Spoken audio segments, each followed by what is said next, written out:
Breaking news: the consulate in Kiev has just been bombed. Allegedly, I have not seen any confirmation from anything that is green check verified. So we'll still be talking about that, but we will be taking that with a bit of a grain of salt.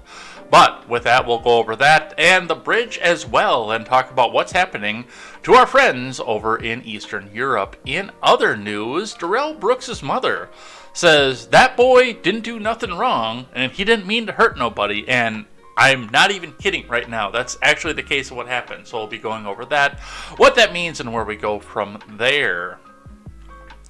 Kanye West is locked out of Twitter and Instagram for saying something against... Oh wait, we can't say that on YouTube, because then I'll be locked out of my Twitter and my Instagram. So we'll go over some of that, what that means, and where we go from there. And a raid of pro-life leaders is caught on video. Actually, a couple different raids of pro-life leaders are caught on video as rhetoric ramps up, and it really does look like the DOJ is using its FBI to go after political enemies. It is going to be all this and more. Welcome to World War III. I am Jay Edgar, and this is Contemporary.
You know, it helps to have intro music if you click the little button over there that turns your desktop audio on. That helps to do that kind of thing. We're having a rough morning today, folks. I'm telling you right off the bat. It is a good thing that this is Monday. We don't have to go rushing off, and I don't have to click the button off and throw pants on and go to work as fast as I can right now, because I don't know how much we'd even be able to get to today if that was the case. You know, I woke up and I just immediately started sneezing over and over again, because it's that season. It's the time where the pine trees like to, do their thing. Put on the little, pine tree lingerie and spread their seed all over. Well, not their seed, because that's what comes afterwards. But spread their genetic material all through the air, and it gets into my nose and it makes me sneeze. So that's where we're sitting at today, and then I do finally get started after I get done sneezing, and I go over, I look and see, we're sitting here, we've been sitting here for a couple minutes, and there's no sound coming through the speakers because, well, I've got the little button clicked off.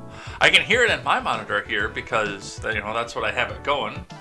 That's what you guys hear is what I hear here, so I had it here, but there's a little button over on the OBS side that if you click that and you turn that off, then you don't see you don't hear anything, rather. So yeah, it's just been rough, and we're actually having a good morning compared to the Ukraine right now, because it looks like the German embassy has been bombed. We'll be talking about that. The top story would have been in any other situation, the bridge bombing, but that took precedence, and we don't even know if that's real yet, because that is breaking right now. But we're going to get started here. We filibustered long enough over here on Contemporary.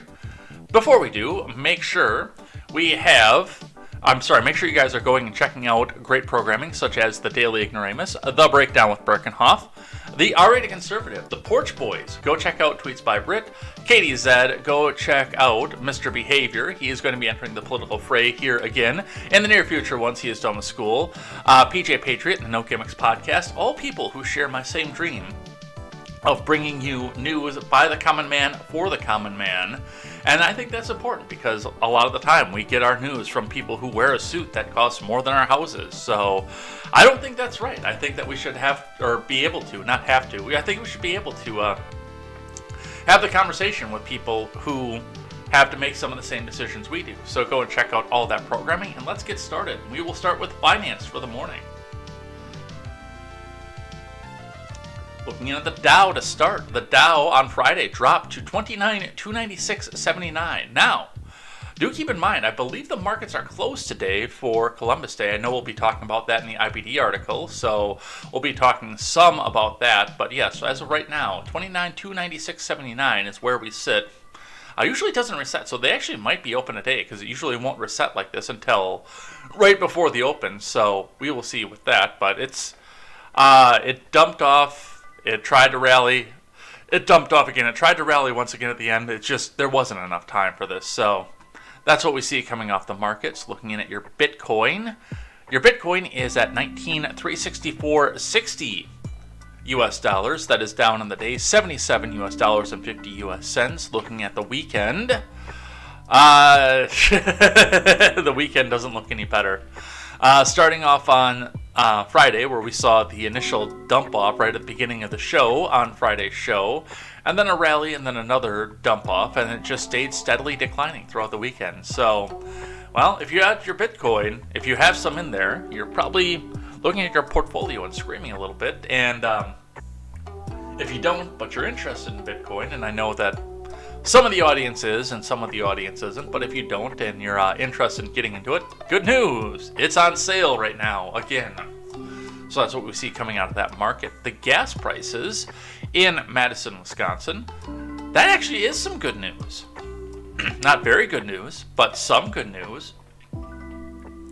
Our friends who were selling for $4.20 out on the west side have brought their prices down.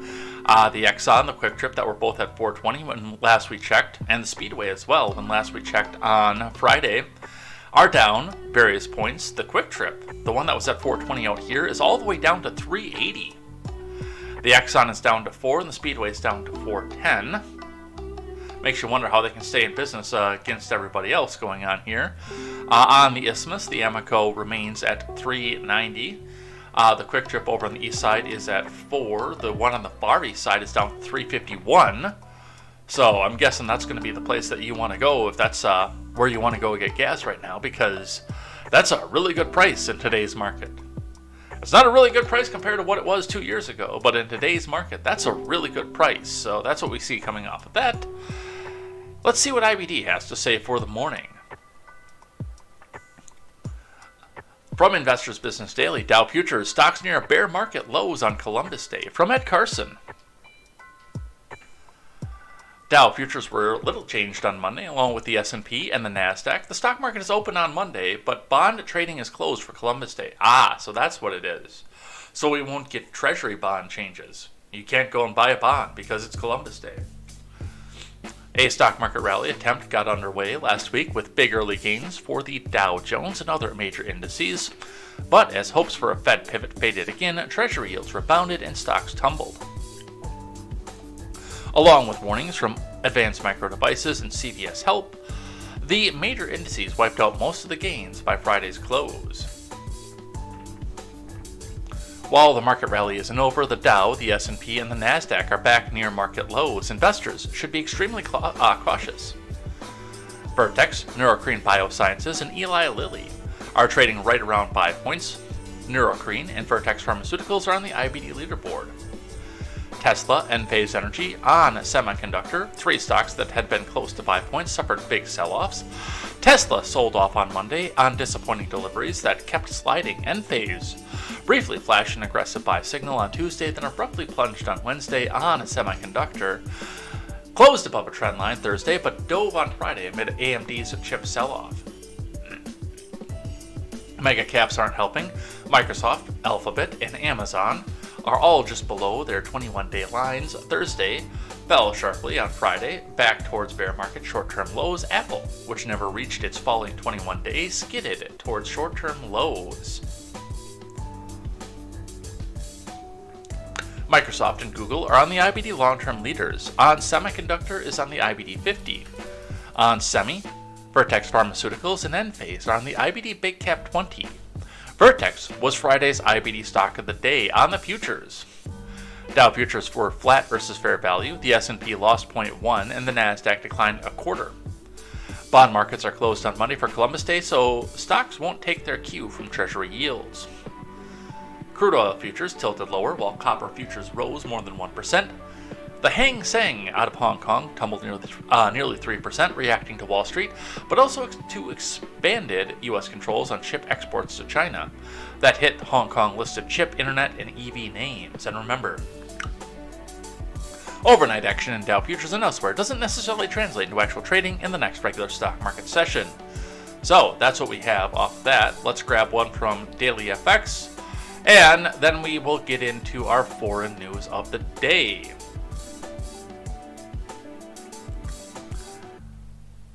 S&P, Dow, and Nasdaq fundamental forecast is neutral because the S&P, Dow, Nasdaq directional fate is tied to CPI rather, after NFP sell-off. Yeah, I think what's going to carry the markets, I think they're right, is going to be what happens when we see what the consumer price index is. And unfortunately, I don't see it's going to be good news. Now, there's a chance that we could get under 8%. But do keep in mind that about this time last year is when we first started seeing the high 7s that we saw last year. So whatever we see right now is going to be compounded on top of what we did last year, which is a part of the reason that we're all suffering right now, because it's not just the inflation that we had year over year last year, it's the inflation that we're having on top of the inflation that we had year over year the year before. And in line, U.S. jobs reports sent major indices sharply lower after the print hardened. Chances for a 75 basis points hike to nearly 100% according to the Fed funds futures and overnight index swaps. OIS before the NFP Fed funds futures priced an 87.8% chance for a 75-point hike in November 2nd FOMC. Those odds increased to 96% after the report crossed the wires. Treasury rates rose along the curve with the policy-sensitive 2-year yield rising around 8 basis points through the New York trading session. The subdued appetite for government bonds is causing concern for some, given that rates are at multi-year highs, which traditionally attracts investment into the nearly risk-free instruments. Anytime you put money into a government, it is a risk. But that is not official financial advice. The bond market is closed on Monday for a holiday, which may include higher market volatility.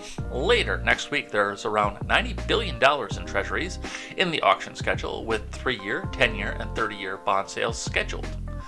These auctions may prove insightful for debt appetite, although it's expected to be weak.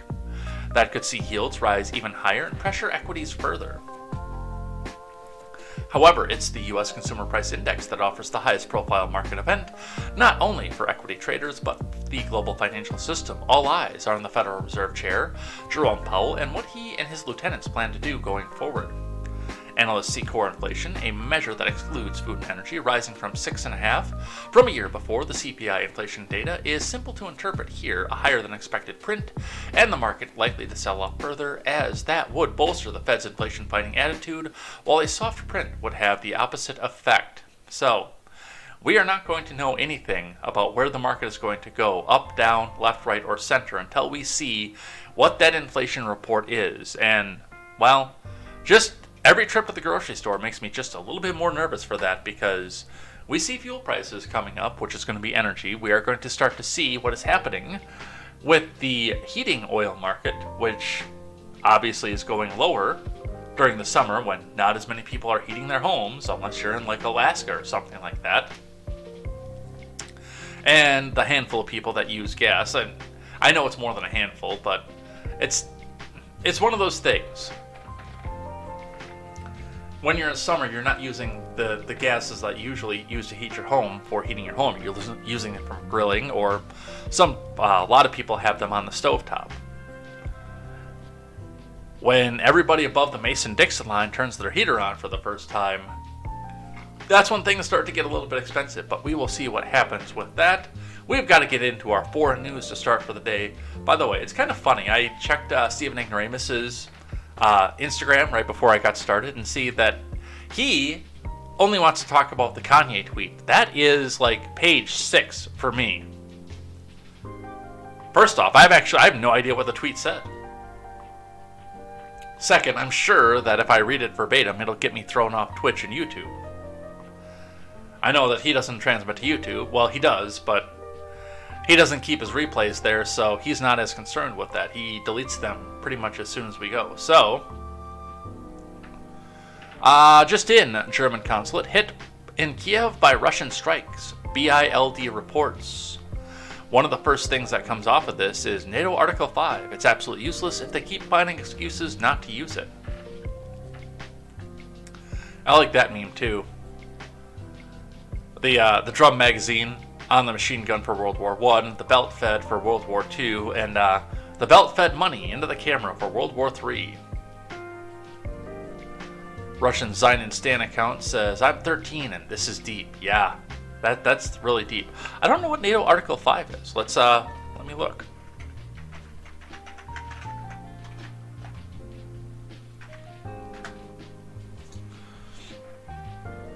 Collective Defense in Article 5. The principle of collective defense is at the very heart of NATO's founding treaty. Let's bring this over here. It remains unique and enduring principle that binds its members together, committing them to protect each other and setting a spirit of solidarity within the alliance.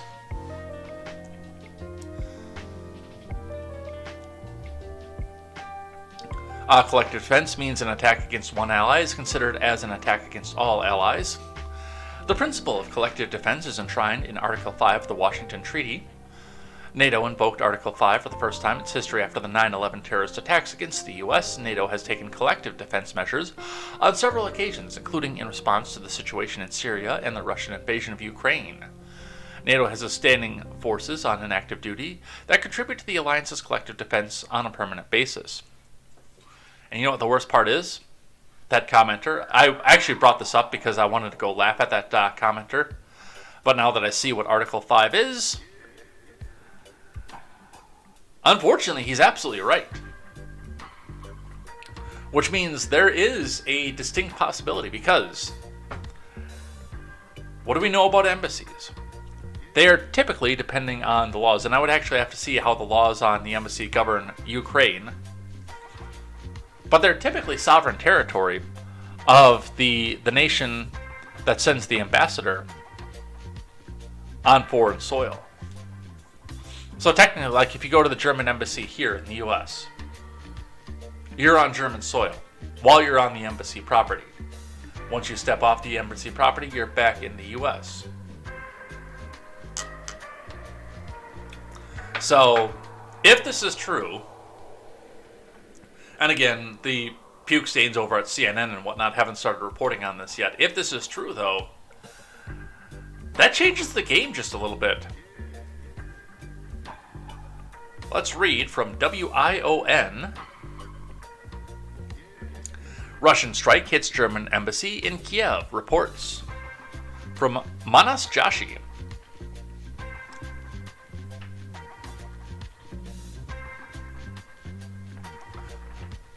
Russian airstrikes hit German embassy in Kiev on Monday, said German media outlet Bild. However, the building was not in use since the war erupted.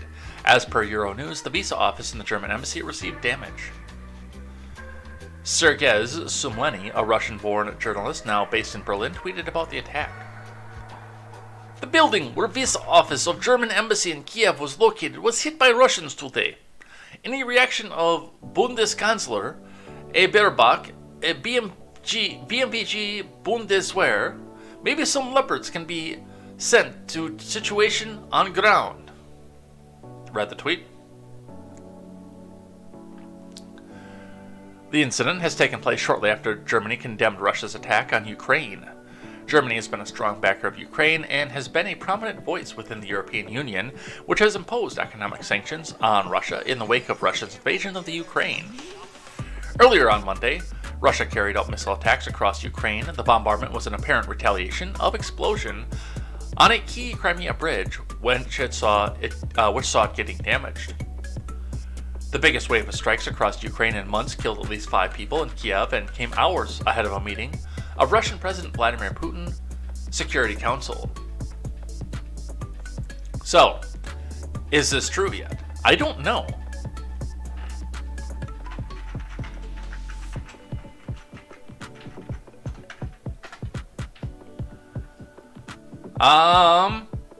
I still have no Green Check verified sources. The Jerusalem Post is the closest to a Green Check verified source off that. So, honestly, right now, I don't know if this is true or not. You would think, given the fact that CNN and Fox and MSDNC have spent the last few years treating Kiev like it's the 51st state, you would think at one point that somebody would say something about this, but yeah, I haven't seen anything yet. So we'll see what happens with that. But now on to the news that I wanted to get to that was going to be top story today after the finance. Right up until I opened up Twitter this morning and saw this about the German embassy. From the Blaze video shows moment, key bridge is connecting Crimea and Russia is rocked by massive explosion. Ukraine declares bombing is just the beginning. From Paul Saka, and we do have the video and a couple angles from that as well. I don't typically use YouTube on YouTube, but I was able to go through there and find, I think, the explosion and some of the burning afterwards. So, let's read from the Blaze. A surveillance camera captured video of the moment that a bomb detonated and blew up a large portion of a key bridge connecting Crimea with Russia. A Ukraine official vowed that the huge explosion is only the beginning. At sunrise on Saturday, a massive explosion destroyed part of the Kerch Bridge, a 12-mile road and rail bridge that links Crimea and Russia. Part of the bridge collapsed into the Kerch Strait. Russian authorities said that 3 people were killed in the blast.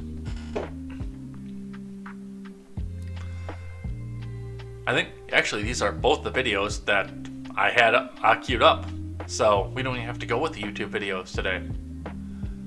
So here is the security camera footage of the explosion on the bridge. Важный КамАЗ, Ларгус. При заезде, получается. Да.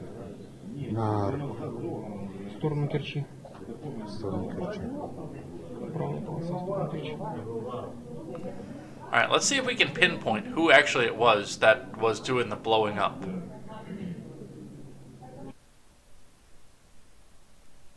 Важный КамАЗ.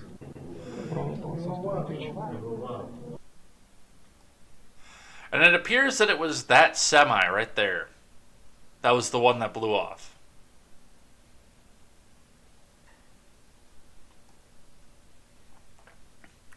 Важный КамАЗ, Ларгус.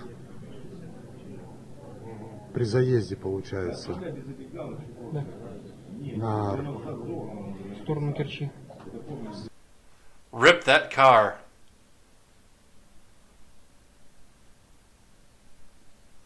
сторону Керчи. Правая полоса в сторону Керчи. Yep, it was that semi.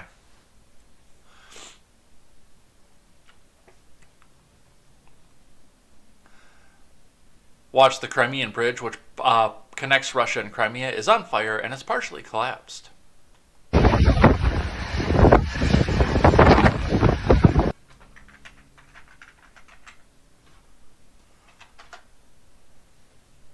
We'll get a map up here and we'll see where this bridge is in just a moment. And a new video published online shows significant damage inflicted on the Crimean Bridge following the reported explosions in the early morning of October 8th. And this is from the Kiev Independent, so they've got to have their editorial on it. The illegally constructed bridge links the Russian-occupied Ukrainian peninsula of Crimea with mainland Russia via the Kerch Strait. Yes, let's go ahead and just report the news, not editorialize the news.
Alright, and with that, we'll look over here at the map and see what we have here. Now, I was also kind of impressed, because when I first started looking at this, I thought that this was the bridge, and they were showing on Google Maps already that it was destroyed and was missing. But no, this is actually a roadway that just goes down this little peninsula. Possibly to get some sort of ferry port going off. But this is the bridge that they're talking about, the Crimean Bridge, oddly enough. It goes up, it does cross over land on what they call Tuzla Island over here, but yes, this is the point in question.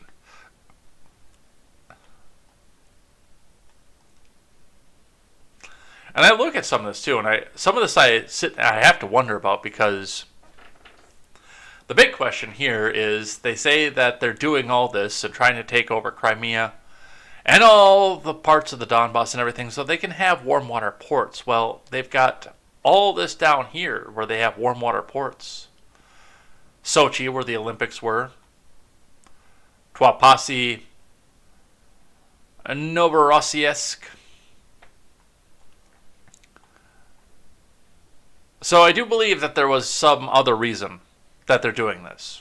What it is, I don't know. But I don't think it was all about warm water ports, as they say. Going back to the blaze. Russia's National Anti-Terrorism Committee stated, at 06:07 Moscow time today, an explosion was set off at a cargo vehicle on the motorway, part of the Crimean Bridge, on the side of the Taman Peninsula, which has set fire to 7 fuel tanks of a train that was en route to Crimean Peninsula. 2 motorway sections of the bridge partially collapsed. Sergei Askanov, a Russian-appointed head of Crimea, confirmed that 2 spans of roadbed of part of bridge from Krasnodar to Kerch collapsed.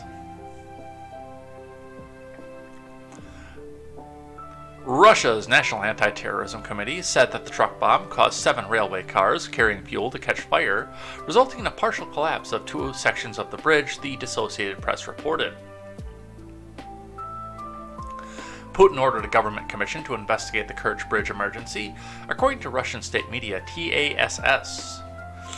Mikhailo Podolyak, an advisor to Ukraine's President Volodymyr Zelensky, did not directly take responsibility for the explosion, but said it was just the beginning. I don't know, that sounds a lot to me like he took direct responsibility for the explosion. I don't know what you guys think, but that sounds a lot to me like he took direct responsibility for it.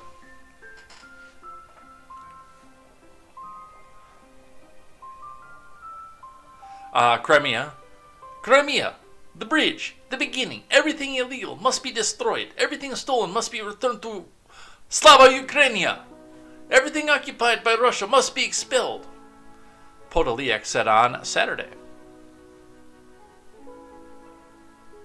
The official Twitter account for the government of Ukraine simply wrote, "Sick burn." Dude, that's not funny. I'm sorry.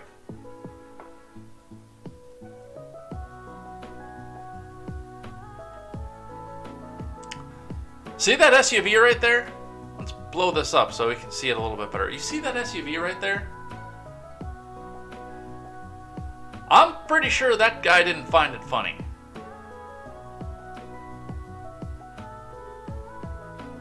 I'm pretty sure that dude doesn't think that's a sick burn.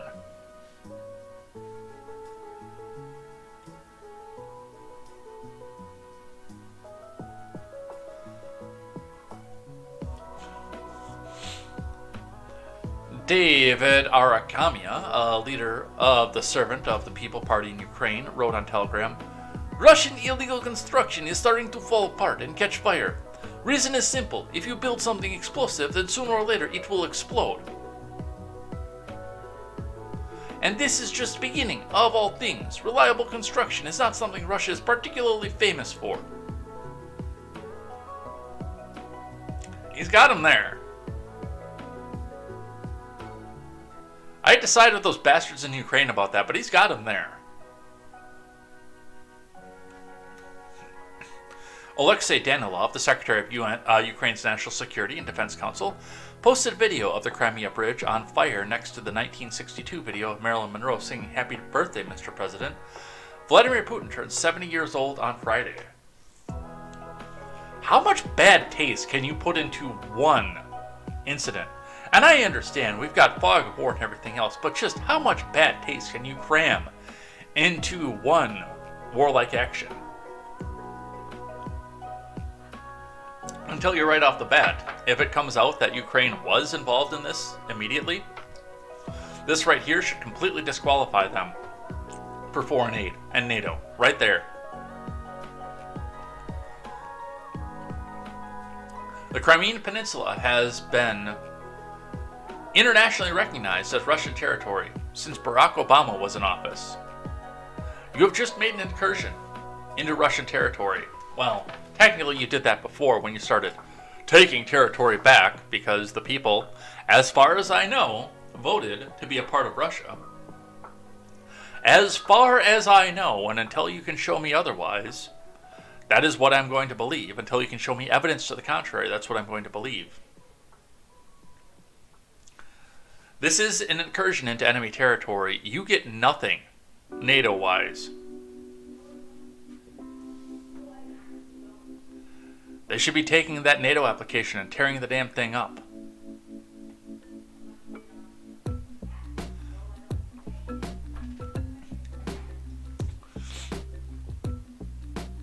Russian Foreign Ministry spokeswoman Maria Zakharova declared, the reaction of the Kiev regime to the destruction of civilian infrastructure shows its terrorist nature.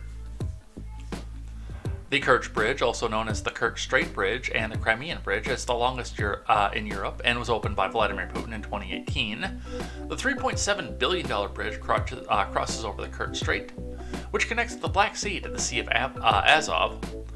The Kerch Bridge links Russia's Krasnodar region with the Crimean Peninsula, which was annexed by Russia from Ukraine in 2014. The Crimean Bridge can reportedly handle 40,000 cars a day and 14 million passengers, plus 13 million tons of cargo per year. The bridge gives Russia access to important Ukrainian ports, such as Sevastopol, and is a critical supply route to transport fuel, goods, and military weapons into Crimea. At the time of completion, the Russian media hailed the bridge as the construction of the century. It's still not as long as the 35th Street Bridge in Milwaukee. And if you know the joke, you know the joke. I'm not going to say this on YouTube, but if you're from Milwaukee, you know the joke. And if you're not from Milwaukee, I could tell the joke and you still wouldn't get it. Alright. And this comes out to be the worst part. When we see something like this, when these people tell you who they are, believe them. I don't know if this guy got ratioed or not. Let's see friend of the show, Mira. We'll click on her. No, of course he didn't get ratioed. I got almost 100,000 likes from people with Ukraine flags in their bios to 7,917 comments. I'm sure this got botted to crap too. Alexander S. Vindman, who was a key player in Impeachment 1.0, over the phone call to Zelensky, has been dreaming of this moment. I've been dreaming of a moment where we can go back and start off a war and I can start getting payment coming back up out of Raytheon. I can't believe this. This is beyond the pale. This is beyond what W did and said. And this tweet is still live, by the way. I can't believe that he hasn't deleted this. Yeah, Vindman's probably been dreaming of nuclear war too. The worst part is that's actually probably the case. He's probably sitting here thinking, hey, if they launch off a nuclear bomb, they have to go build another one.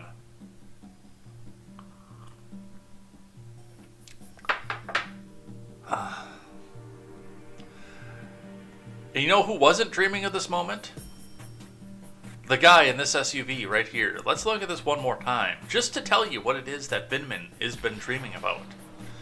Watch this SUV in this semi right here. Важный КамАЗ Ларгус. При заезде, получается, Да. на В сторону Керчи. сторону Керчи.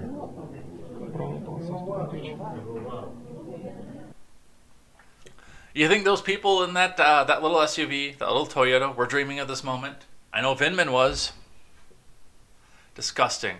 Disgusting, disgusting people. Every last one of them.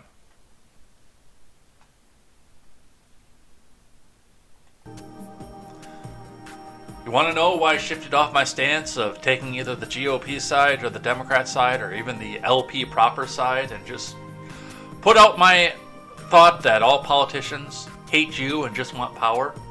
It's stuff like this.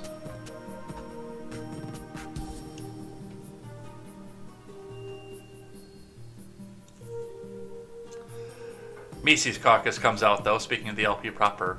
Dreaming of acts of terrorism that kill civilians and risk nuclear Armageddon is indicative of a sick mind. Seek help. Seek help. And engineering is hard comes back, and his handle tells everything you need to know about him. You can always count on libertarians to be against liberty. No, we're against war at this point. I'm not even one of them. From Axios, Russia rushes to reestablish supply lines after Crimea bridge explosion. From Ivana Sarik.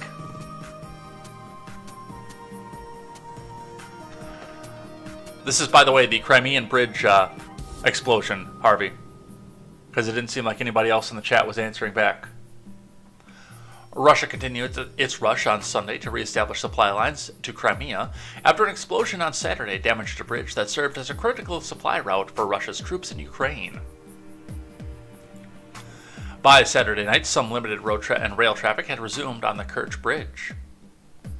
I don't know that I would get on that bridge right now. I'm going to tell you that right off the bat. Russia's Ministry of Transport said Sunday that all freight and long-distance passenger trains were running according to schedule, and that ferries would help transport additional freight and passengers across the Kerch Strait, the Wall Street Journal reported. Russia dispatched a team of divers on Sunday to examine the damage to the bridge per Reuters, and that, by the way, is the reason that I wouldn't be driving on that bridge right now. No thanks, I'll go around. I'll go around the Azov Bay. Oh wait, no, that's probably not a really good idea either. Well, I think I'm just going to stay put for a little while.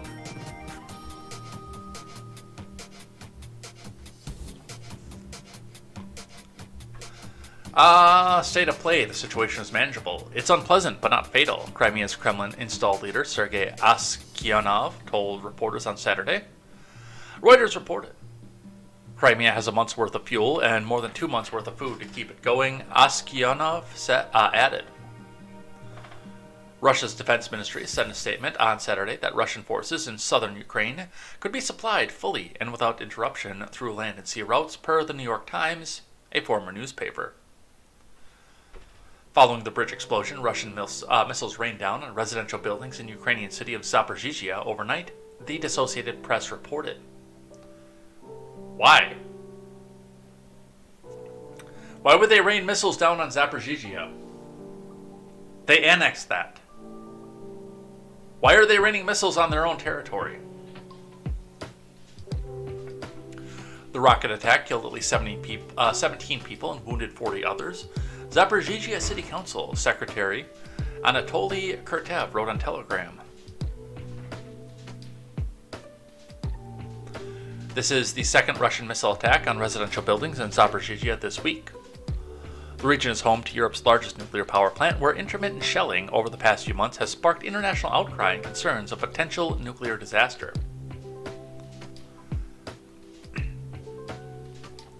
Rafael Grossi, the Director General of International Atomic Energy, warned in a statement on Saturday that Zaporizhzhia nuclear power plant's external power source had been cut by shelling, forcing the plant to rely on its emergency diesel generators for necessary cooling operations. The diesel generators have enough fuel to maintain operations for 10 days, the statement added. So, and of course, again, it's October, which means it's going to start getting cold, even in places like Crimea. From CNN, Putin faces more grim choices after blast hits his prized Crimea bridge. This is an op-ed from Nick Parton-Walsh. They call it an analysis. It's an op-ed. It's like, no, this is the same angle that we saw. An explosion that severely damaged parts of the road and rail bridge between annexed Crimea and the Russian mainland early Saturday seems designed to play into President Vladimir Putin's current talent for making bad decisions. It brings forward, by a number of weeks, the strategic choices he must make about Russia's occupation of southern Ukraine. The entire presence was already poorly supplied, managed, and in retreat. And it shows that the key railway routes into Crimea and onwards onto the front lines in Kherson is highly vulnerable to future attacks. While Kiev has not claimed responsibility for the Kerch Strait Bridge, it has previously taken credit for a series of strikes on targets in Russian-occupied Crimea over the summer. Russian officials had said a limited amount of car traffic has resumed on undamaged sections of the bridge's roadways by Saturday evening, and that train services were resuming on the bridge's railways, but trucks were being asked to take ferries across the strait. State media reported. Yeah, again, I don't know that I would drive on that bridge right now, not necessarily because I'd be afraid of another attack. I don't necessarily think that they're going to throw another attack on it. I think that Russia has put the kibosh to people putting another truck on there for a reason. They're throwing divers down to see if there's been any superstructure damage to what holds the bridge up. And I don't see myself getting into an automobile and driving across on a bridge that could crumble at any moment. I'm sorry, that's not on the top of my list of things that I want to do.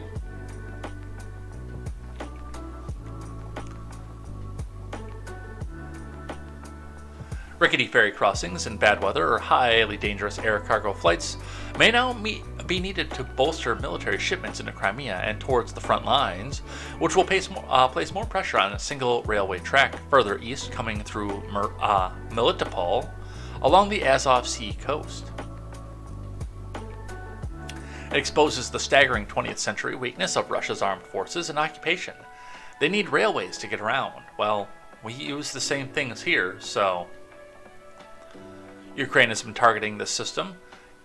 Wait, let's actually back up and go over that just a little bit.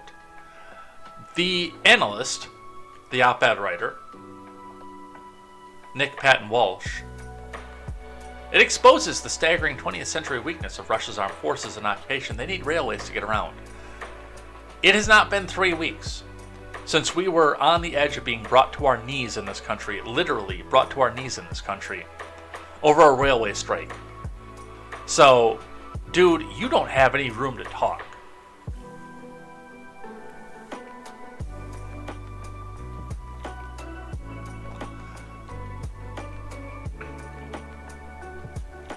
Ukraine has been targeting the system with slow, patient accuracy. First Izium, which led to the collapse of Kharkiv, then Lyman, which is leading to the erosion of Russia's control of Donetsk and Luhansk, and now the Kerch Bridge, which has become so vital to everything that Russia is trying to hold onto in the south. Compounding the problems for Putin is the fact that Russia's rail hub further inside Donetsk is also hit on Saturday. A look at Ilovaisk on the map shows the railway arteries running through it. A cargo train detonated there this morning, likely having some impact on Russia's ability to feed the railway lines inside Donetsk and Luhansk that Ukraine has already put under great pressure.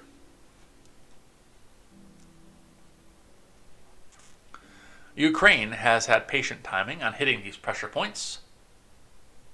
They have not struck until they have seen a moment of weakness until the Russians are experiencing serious issues already, ensuring that the damage inflicted lasts while time-consuming repairs are underway. While Russia claims the railway traffic was set to be restored by Saturday night, the bridge's vulnerability to attack, at the least, will lessen traffic. Now, again, it's the fact that we don't know what the pillars look like right now. I would not drive on that bridge if it was me. Of course, as a civilian, if I was in, like Krasnodar or something else like that, I can't see myself going in to occupied territory.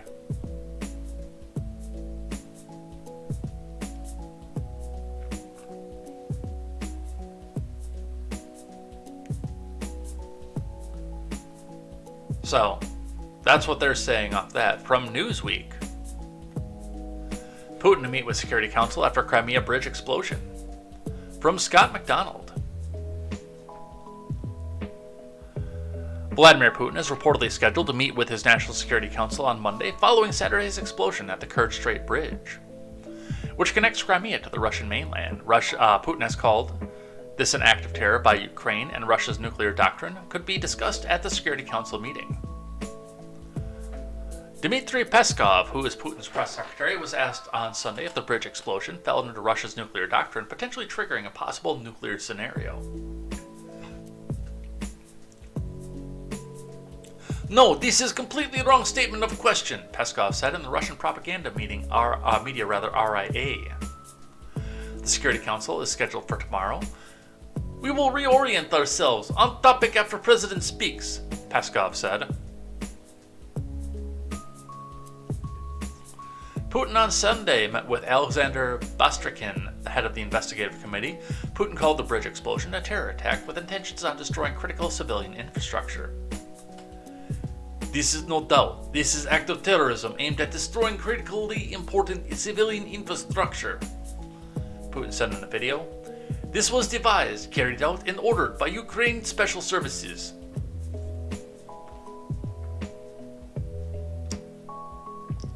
That is review. So, I would say that this brought us a little bit closer to midnight on the old nuclear clock.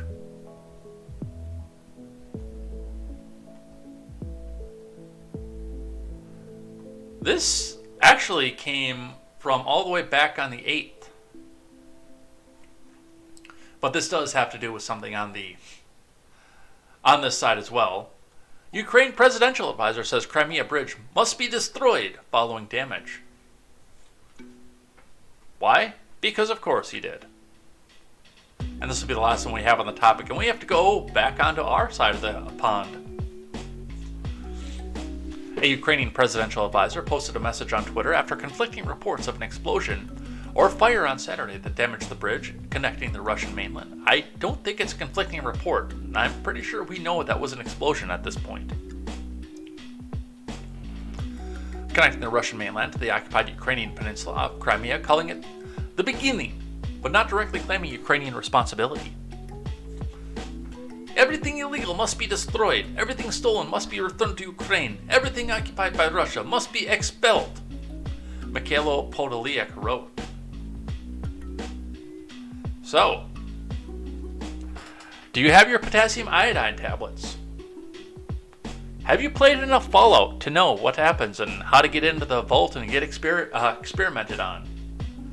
And by the way, if a guy in a trench coat and a fedora comes to knock at your door to confirm whether or not you're on the list for safety and security and peace of mind for your family, it might be time to start getting a little bit afraid at this point. But that's what we have coming out of Ukraine. Let's shift gears and come back to our side of the pond, and we will be talking about the Darrell Brooks trial. We've got a couple articles on that one, and a video. We've got a couple videos here. Looks like he's got a pretty good sized thread of this. So this is the one that I wanted to highlight, but we've got, let's see. This is 1:12. This is 2 minutes. This is 1 minute. This is, oh, we're going to watch all these videos. I'm seeing this right now. We're just going to watch all of this right in a row. So, starting at the beginning of the thread, Darrell Brooks, on trial for using an SUV to run over people during Waukesha's Christmas parade, continued to act out yesterday after being kicked out of the courtroom for being disruptive. He took off his shirt and faced away from the camera. Why? Because of course he did. All right, we are back on the record. Appearances are as they were before. I need to make a record that at 8:42 a.m. this court ordered Mr. Brooks be removed from the courtroom due to repeated interruptions and disruption with the court. This, of course, comes on the recent history with Mr. Brooks. On every day that we have been in court since Monday, he has shown a complete and utter disrespect for the simple rules of civility. He has been removed from the courtroom multiple times. This morning alone, he started interrupting this court within a minute of the court calling the case. I should also make a record at the moment he is muted because of the way that he was removed from the courtroom and his conduct since. I have been given just a bit of information about it. I will advise everyone that I have required that the Sheriff's Department file a written report with the court regarding Mr. Brooks's conduct. I'm told that he would not sit down while in this courtroom in order to have the shackles removed so that he could be taken to the other courtroom, that he was resisting, that at one point he took off a shoe and it appeared to the deputies that he was going to throw the shoe. You can see that he is seated with his back to the court or to the camera. He took his shirt off as well. I'm also told that he is threatening to throw and break items. That sounds like a charming fellow, doesn't it? Brooks can be muted by the judge in the main courtroom, so he has a sign that says objection. He held it up when the jury was being given their instructions and stuffed it in the pants because he held it up for a long time. He's representing himself. Under circumstances which show utter disregard for human life and while using a dangerous weapon, contrary to Section 941.30 sub 1, 939.50 sub 3 sub F, and 939.63 sub 1 sub B of the Wisconsin statutes. The 10th count of the information in this case charges that Darrell E. Brooks, on or about Sunday, November 21 of 2021, on Main Street in the city of Waukesha, Waukesha County, Wisconsin, did recklessly endanger the safety of Maura Gilchrist under circumstances which show utter disregard for human life and while using a dangerous weapon, contrary to Section 941.30, under circumstances which show utter disregard for human life and while using a dangerous weapon, contrary to. When the prosecution was questioning Sergeant David Wanner of Waukesha Police Department, Brooks raised over 20 objections, hearsay, leading, etc. All of them were overruled. At one point, the judge had to say, "Mr. Brooks, it's not hearsay." And I looked to my right or to the north down White Rock Avenue, and I saw a red SUV traveling toward me at a high rate of speed. What do you mean by a high rate of speed, sir? Objection, that's hearsay. Overruled. He may answer. I believe the vehicle is traveling in excess of 40 miles per hour. What's the posted speed limit there on White Rock Avenue? It's a 25 mile per hour zone. What about Main Street in downtown Waukesha? What's the posted speed limit there, sir? The speed limit Irrelevant. Overruled. It's relevant. the speed limit throughout the parade route is 25 miles per hour. What did you do when you saw this red SUV traveling at a high rate of speed? Objection, leading the witness. The objection is noted. It's overruled. When I saw the red SUV traveling toward me at a high rate of speed, I used both hands and waved them overhead like this in an attempt to catch the attention of the driver. Were you dressed in a police uniform, sir? Yes. And just put on the record when the witness, so that's clear, placed both hands over his head in what I would describe as a waving kind of back and forth at a diagonal gesture. Thank you. Go ahead. Did the car continue in your direction, or the SUV? Yes, it did. What did you observe the path of travel for the SUV to be? Objection, that's hearsay. Mr. Brooks, it's not hearsay. Your objection is overruled. Can we answer? Could you state the question one more time? Sure. Where did you see the SUV go? Better question. Objection, irrelevant. Overruled. The SUV entered the parade route. I want you to... Does he think that's going to work? And the last one on the thread, Police Sergeant Wanner testified he saw Brooks drive at a high rate of speed and passed him and did not attempt to slow down after entering the parade route. Wanner held back tears and had to stop for a moment when he started to recall hearing the screams of people getting hit. What did you do once you got to your squad? I got in my squad car and was bombarded with the most terrible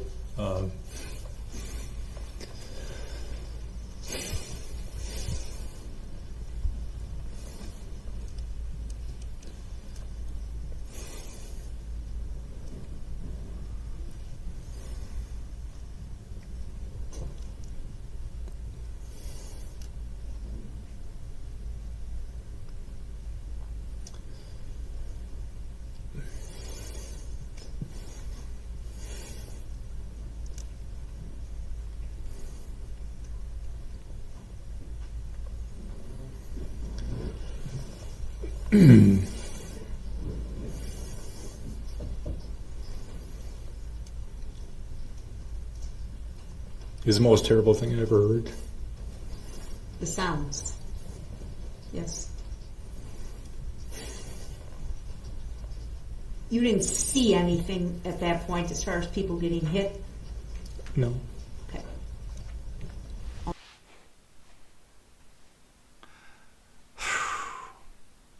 So, that's some of the video All right, coming we off are of that. back on.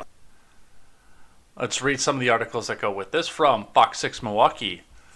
Darrell Brooks' mother says he didn't mean to hurt nobody.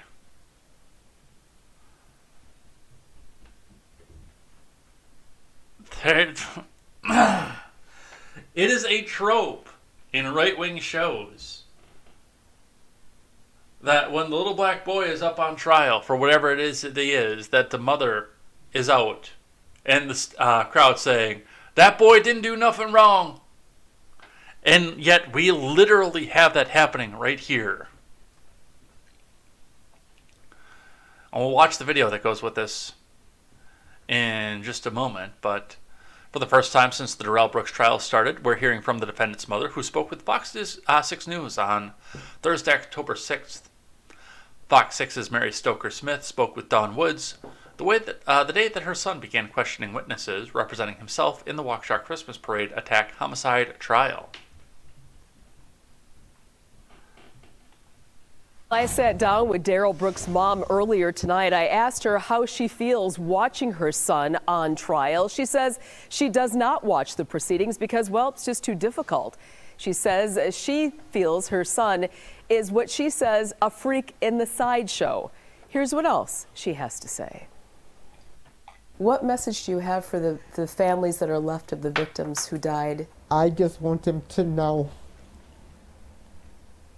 that that was not a deliberate act. But the video shows him going and not stopping. How some people will ask, how is that not deliberate? I asked him that question. And he said, Mama, I don't know. He said, I don't know what I was doing. I don't know. He doesn't know. He can't answer that.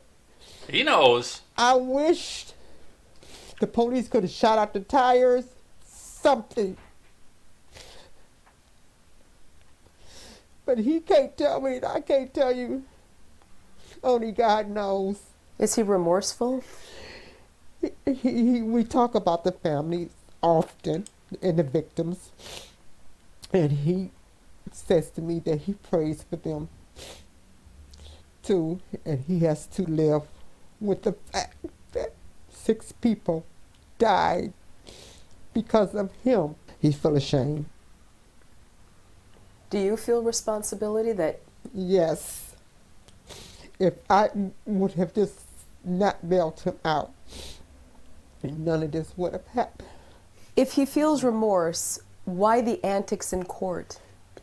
The antics in court is mental illness. Is there anything you can say to tell him to stop? I have told him. Will you continue to? I will continue to tell him. You think Daryl should go to prison, and if so, how long? There should be some accountability to what he did. Yes, ma'am. How long? That's not for me to say. So while how long she said he should serve prison time, again, she doesn't know, but he should be there. She also would like something else for his son if he's sentenced. You're going to hear the answer to that and much more from Daryl Brooks' mom right here on Sunday night on Fox 6. Huh. Oh, somebody found the car. I sat down with Daryl. So that's what she had to say, and I mean, that's literally, I mean, she wasn't in the courtroom, obviously, but that boy didn't do nothing wrong. Again, it is going to be on the defense to come back and show that there was no intent to do so, that he was just, quote, running away from police at the time. But I don't know that I believe that, and I believe that the state can probably bring out evidence to show that there was no sort of chase that went along with that. I'd be interested to see what happens if that comes up as a situation, but that's what we see for that. Reading one from the Milwaukee Journal-Sentinel.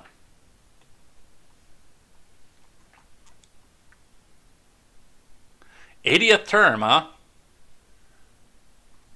Day 5 of the Waukesha Christmas Parade trial, witnesses described the chaotic scene of the attack. From Jim Riccioli.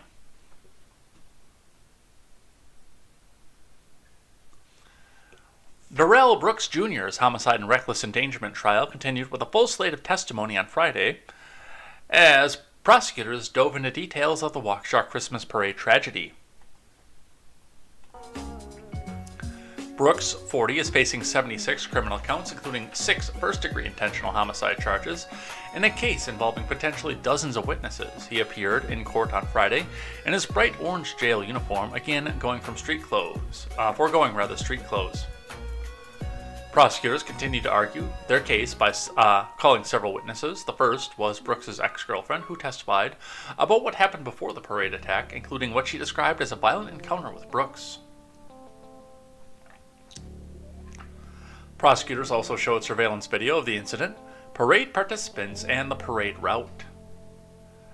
The second witness was Waukesha Police Department's detective named Stephen Guth, who testified about his interview with Brooks' ex concerning her domestic violence allegations.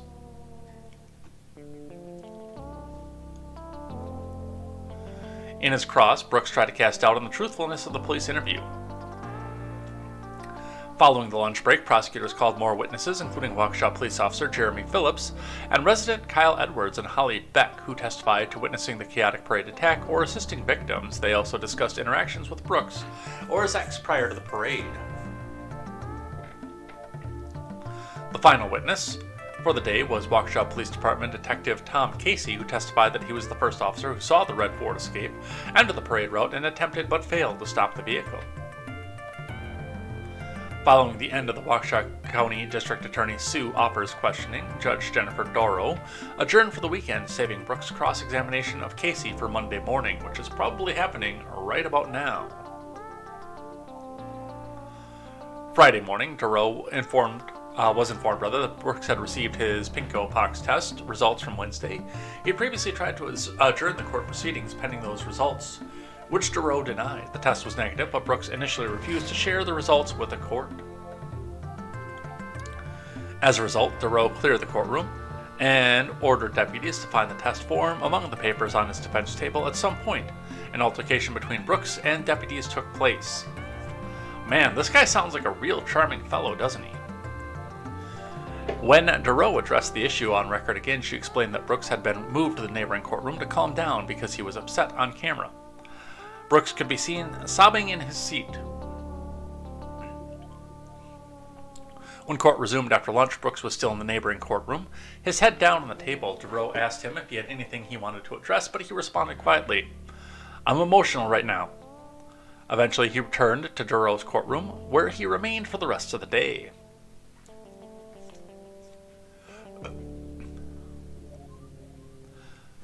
The day started with an issue relating to a claim by Brooks that one day earlier that a juror might be the same woman who flipped him off at a hearing in 2021. Both Doro and the prosecutors say they confirmed that the juror was not the same woman. So, real charming guy. I do have to wonder if this is just a point that he knows that he's done, that he knows that he's never going to see the light of day again, and he's just out here trying desperately to put it off at some point. And I have to wonder too, because he made his shot against kids, if he is worried that the people are going to know who he is when he goes into wherever he goes in, if he's going to be facing that as well. Because I know that they don't really take kindly to kid abusers in prison.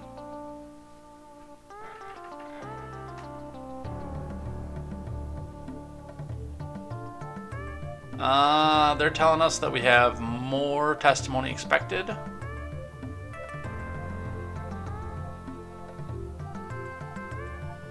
We'll skip this one. So yeah, there was that. That was fun. Now we got to talk about PayPal, which I think at this point means that I've really got to take PayPal out of my rotation for donations here, because I'm sure that not a lot of you guys want to use that anyway. Before I go into this, my thoughts on PayPal. I like PayPal and the fact that it's very easy to go back and set up to a lot of places. I mean, yes, you can always use the debit card or the credit card to go pay for things online, but I mean, with PayPal, it's click a couple buttons and go. And it's really easy to get donations and make payments between people who are far, far away, like when I bought the graphics card for this computer from Seawall. We did that through a PayPal transaction. When I bought the rights to the Contemporary title card from Elaine, I sent that through PayPal. I pay my tax accountant through PayPal.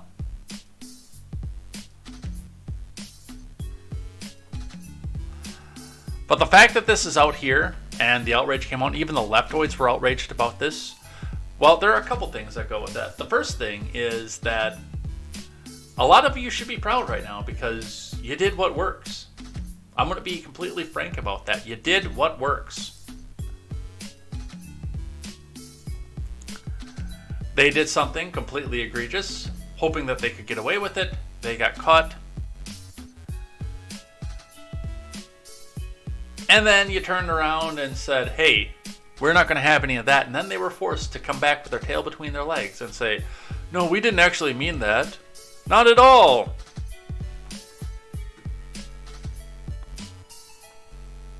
From the New York Post, PayPal Polls plan to fine customers $2,500 for promoting misinformation. From David Meyer. PayPal issued, then retracted a policy to fine users $2,500 for misinformation after a flurry of criticism erupted on social media, including from Elon Musk and another one of the company's former leaders. The penalties posted by PayPal's website would have been issued to users who promote misinformation or present a risk to user safety or well-being, according to the Daily Wire, which first reported the change on Friday. The new policy was set to go into effect on November 3rd, according to the report, but a company rep said the change was published in error, Yahoo News reported. Yeah, that's CYA mode right there.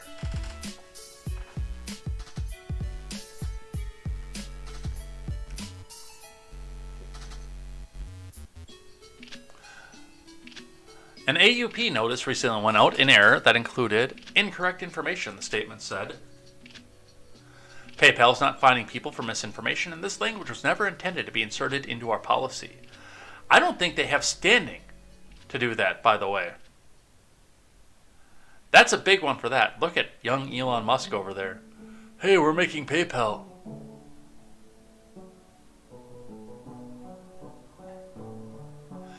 At least two of the company's former leaders, including founder Elon Musk, had taken the proposal from the famously woke corporation seriously and pushed back on Twitter.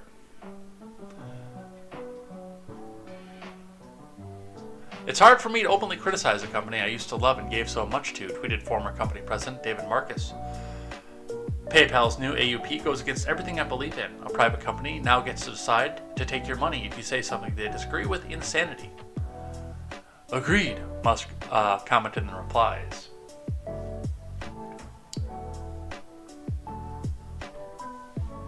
PayPal has banned users who espouse views it says that promote hate, violence, or discriminatory intolerance. Earlier this month, the company banned a group called Gays Against Groomers, which LGBTQIRAMIGIXTBYAIMIPIR advocates have labeled a hate group. Which I don't think that should be permissible either. I'm going to tell you right off the bat. But that comes down with the idea of trying to unperson anybody that disagrees with you. And that's been the MO of our friends on the left for a very, very, very, very, very, very, very, very, very, very, very, very, very, very, very, very, very, very, very long time. I mean, this goes back to when I was on the left. I remember that. I remember that kind of stuff and being in the chats and saying, hey, this person shouldn't be able to go to the bank. That's been an MO of them. Why should we let this person live in our society and thrive off our society? As far as this AUP, I'm going to throw the question that I have not heard any other commenter ask about this. Is this legal? Now, to pay a fine for breaking some sort of law out there to a government, which I also don't agree with, but for different reasons, is one thing, because the government, the governing agency made the law and has put forward a way to enforce it. But PayPal, I don't see where they have the governing authority to make a law and therefore appropriate your property, that's the word I'm looking for, your financial assets, for breaking it. Now, with that being said, now with an overdraft fee, for example, how is that different? At that point, you've basically borrowed money from the bank. You've done something that's on their internal terms, directly with the business that you're doing with that company. It's the same if you pay a late fee on your cell phone bill. It's an extra fee tacked on based on how you specifically do business with that company. What PayPal is saying is, we're going to punish you for what you do outside of this, and we're going to do it financially. I don't know that that's legal. And I really think somebody ought to be looking into that.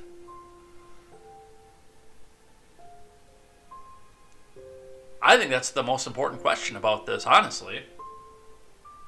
Yes, I know we should be talking about where they stand on their free speech and everything else off that, but honestly, there should be a question of legality to this, because I don't think that they're in a position to appropriate property from you based on something that you don't do in a direct business relationship with them. Now, if it was a $2,500 overdraft fee, that would be a completely different story, but that's not what we're doing here.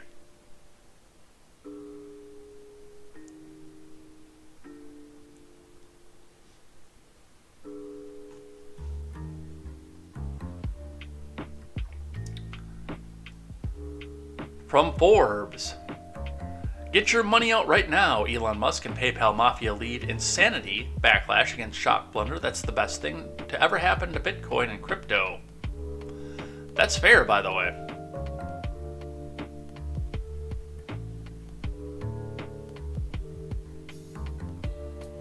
From Billy Bambro. PayPal, the internet payments pioneer, co-founded by Tesla billionaire, or co-founded rather, not confounded. Well, they've been confounded by Elon Musk too. The internet payments pioneer, co-founded by Tesla billionaire Elon Musk, sparked a huge backlash yesterday with a shock new policy that was quickly reversed. The company, after helping to jumpstart the last year's huge crypto bull run, with its support for Bitcoin and a handful of other cryptos, has scrapped a policy change that would have been seen users fined up to $2,500 for spreading what it called misinformation, claiming the update had gone out in error.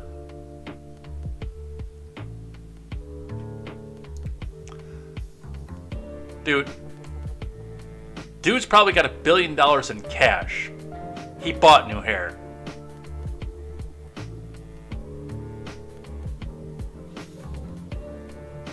The reversal followed a flood of accusations from former management and regulators that branded the policy insane, Orwellian, and the best thing that's happened for the adoption of Bitcoin and crypto.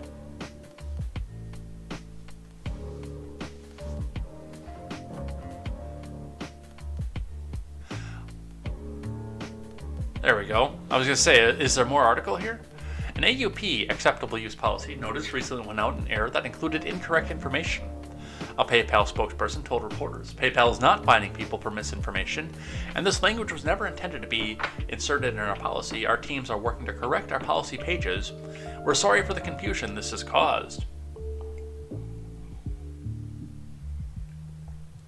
However, the company's change of direction only happened after members of the so-called PayPal Mafia, former PayPal president David Marcus, founding chief operations officer David Sachs, and co-founder Elon Musk publicly criticized the policy, while the Bitcoin and crypto community pointed to its evidence of the need for decentralized digital payment alternatives.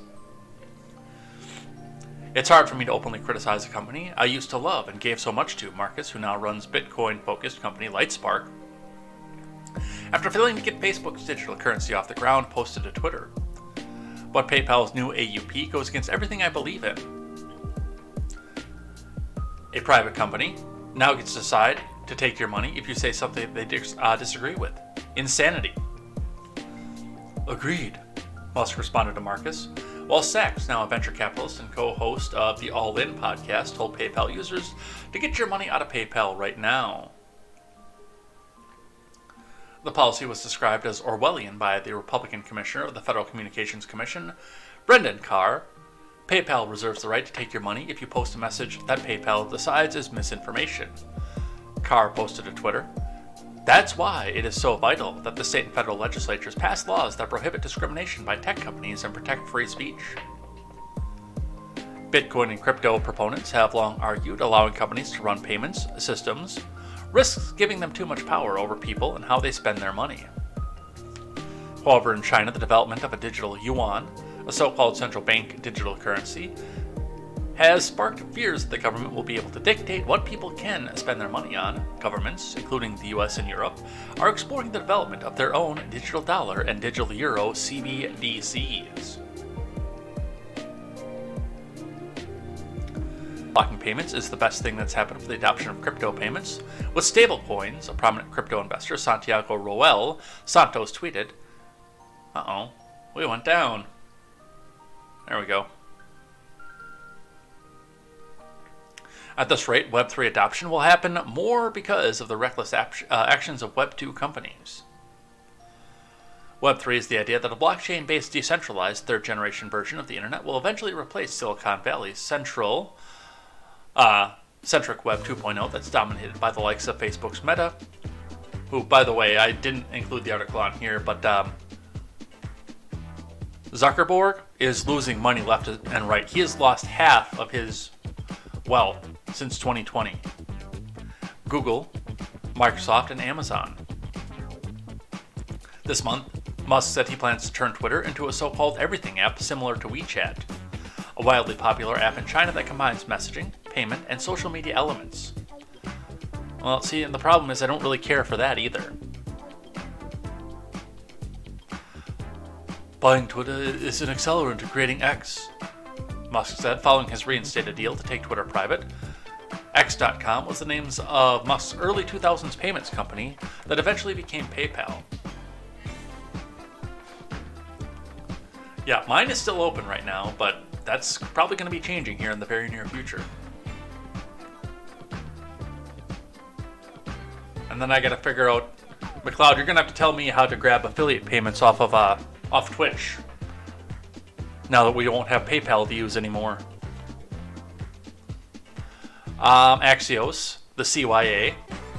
PayPal won't find users for misinformation posts. Policy posted an error. Yeah, we've read that already, so we'll gloss over this one. And yeah, that's dystopian. And this, by the way, is the rise of fascism. The private company, the private marketplace, co-opted with governments, because where do you think they were going to get their misinformation definitions from? Co-opted with government to do things that the government can't, including, by the way, go around the First Amendment. This is literally fascism.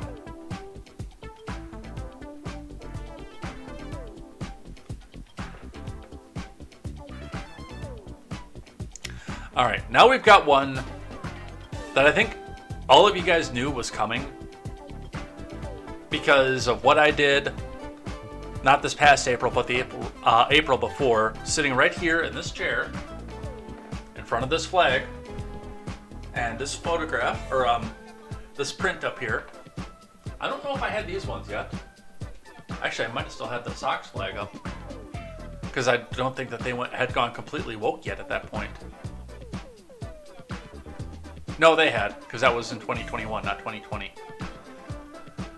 When I sat down in this chair for 24 hours and talked about suicide prevention, and talked with a bunch of really awesome people too, by the way, but sat down in this chair and talked about suicide prevention for 24 hours, you guys all knew that as soon as you saw this going around Twitter, you probably knew that this was coming.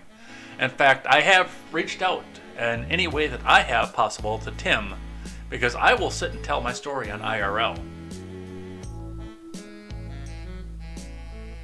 I will sit and tell of that horrifying, harrowing night in 2011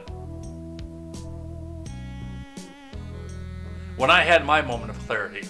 But first, we're going to talk about what's happening here from dailymail.com. And by the way, I don't know that I can actually say what I did because I looked at YouTube's TOS, and I think that might go against them. And I'm guessing that Twitch is going to be the same thing. From the Daily Mail exclusive, woman 23 who survived 2016 Brussels airport ISIS bomb but could not live with the trauma is euthanized in Belgium.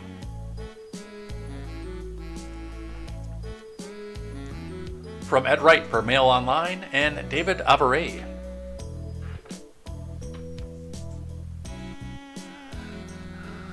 A woman who survived the Brussels airport terror attack has died after choosing to be euthanized due to severe depression and PTSD she suffered following the incident. Shanti Decorte, 23, was walking through the departures lounge of the Belgian airport in Zaventem on March 22nd, 2016, with her school classmates ahead of a trip to Italy when the Islamic State terrorists detonated a bomb.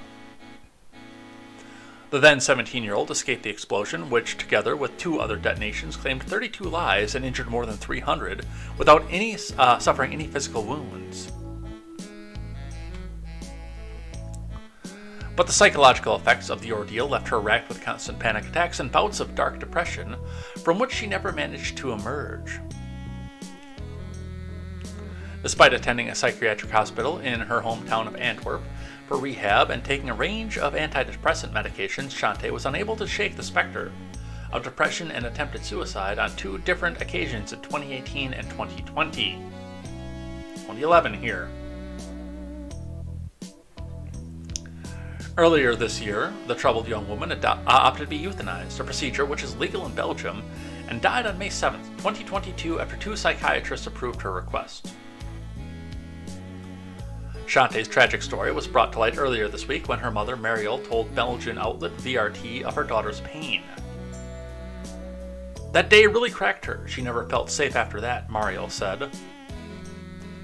She didn't want to go anywhere where other people were, out of fear. She also had frequent panic attacks, and she never got rid of it.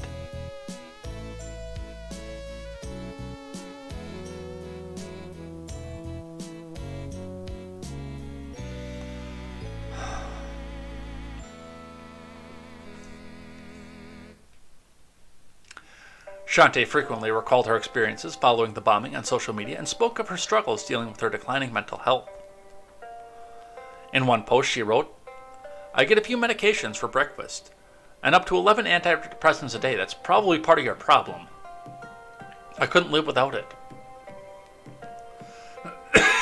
Excuse me. "With all the medications I take, I feel like a ghost that can't feel anything anymore. Maybe there were other solutions than medications." There probably were. You didn't need to go down this particular path.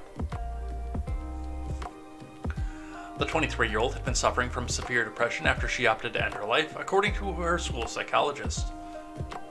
She told RTBF, "There are some students who react worse than others to traumatic events, and having interviewed her twice, I can tell you that Shante DeCorte was one of those fragile students." The psychologist referred Shante to a psychiatric hospital in Antwerp where the young woman regularly attended.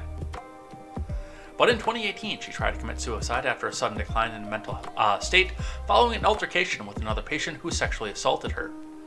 There is no indication whether or not that happened in the hospital or outside of the hospital.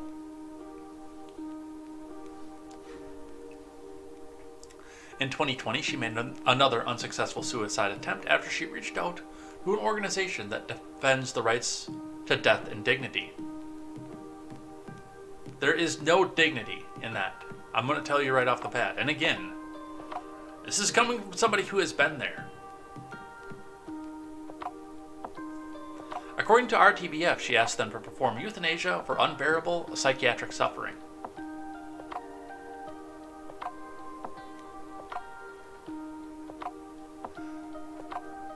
Euthanasia, defined as the practice of intentionally ending a person's life to relieve pain and suffering, is legal in Belgium for an individual who's in a medically futile condition of constant and unbearable physical or mental suffering that cannot be alleviated, resulting from a serious and incurable disorder caused by illness or accident. Shantae's formal request to be euthanized was approved earlier this year by 2 psychiatrists, according to RTBF. The woman was euthanized on May 7, 2022, surrounded by her family, the report said.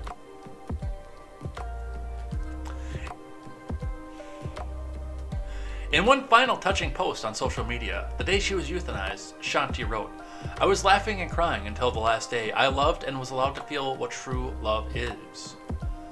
Now I will go away in peace. Know that I miss you already." She was not euthanized. The government murdered her.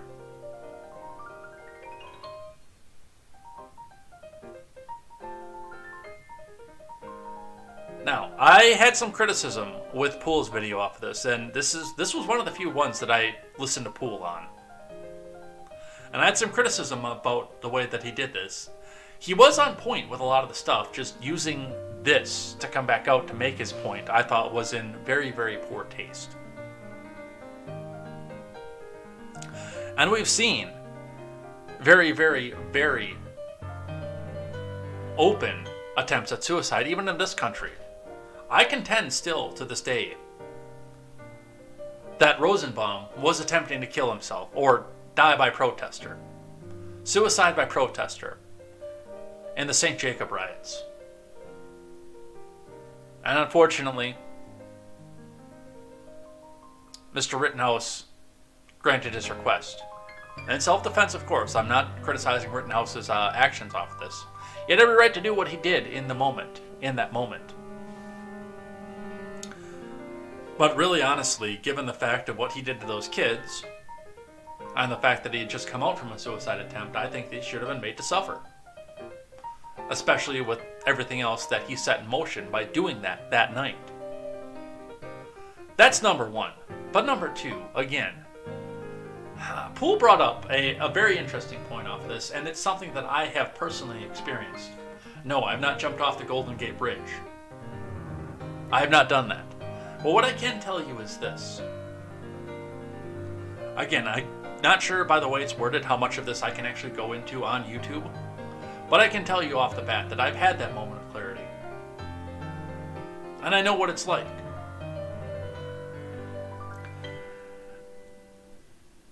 If you are in this situation, and I don't really care for the government being involved into this, but if you're in this situation and there's really no place back out, and especially when this goes with like hospice and things like that. If you're in that situation and you can make an informed consent decision to do something like this, I don't like the fact that you could do it, but there are points where there's nothing left for you. But I can tell you from experience, when you're in the moment, when you're doing that, when you're deciding that it's over, you're not making informed consent. I can tell you that because I've been in that situation, and I was not making an informed decision at that situation. I was reacting over a number of years of bad incidences and job losses and seeing an overdraft into my bank account over and over again, and a car dying and having to replace a vehicle every year, and then the final catalyst at the very end, where the girl that I was madly in love with telling me that she didn't care at all for me and she was dating somebody else. I was not making an informed decision at that time. I was making a rash, sudden decision without all the options sitting out in front of me.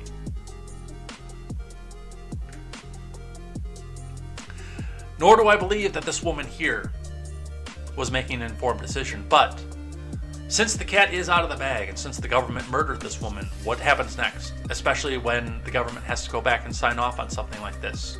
If you're a political dissident, especially like me, that has a history of this sitting out there, and one day Quest Fanning starts texting me incessantly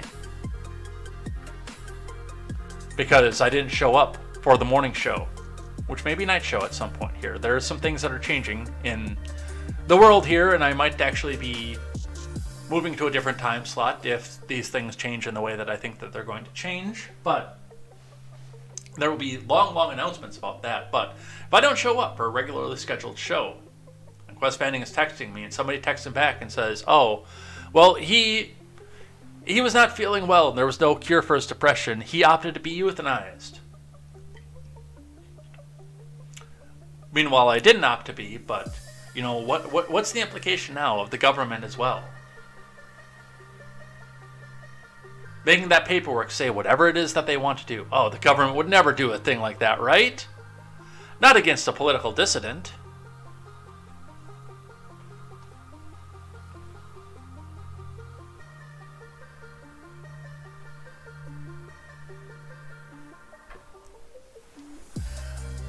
This right here opens the door for a lot of bad things from a lot of governments who are not known for doing very good things.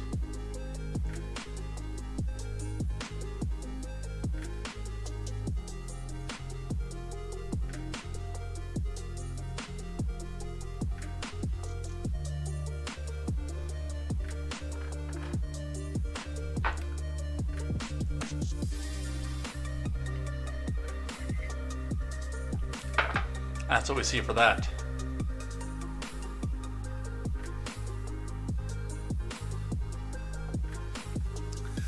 Something that was juxtaposed against this, because our friend in the knit wool beanie believes that this is somewhere into this, because he thinks that this is population control right before they do World War III.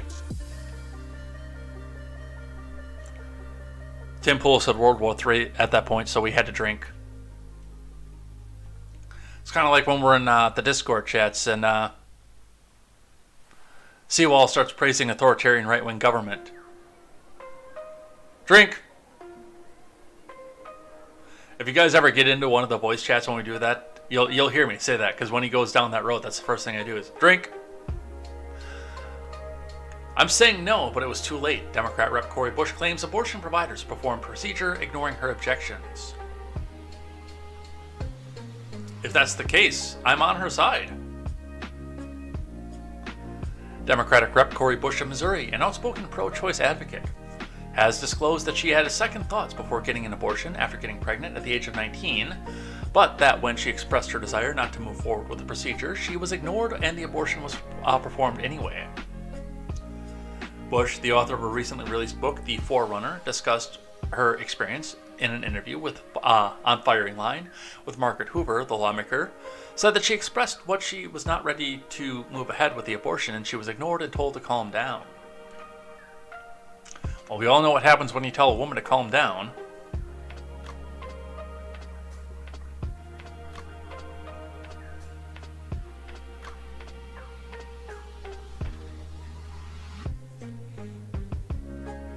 Bush noted that she started to think, well, one, I didn't tell my father that this was about to happen. She explained that. I just felt like I needed more time, so I said, no, you know what, I'm not ready. And the nurse wouldn't listen to me. And I said, no, I'm not ready. And she, as I'm saying no, they continued to pull the instruments and, get everything ready. Like, no, calm down, No, you're going to be okay.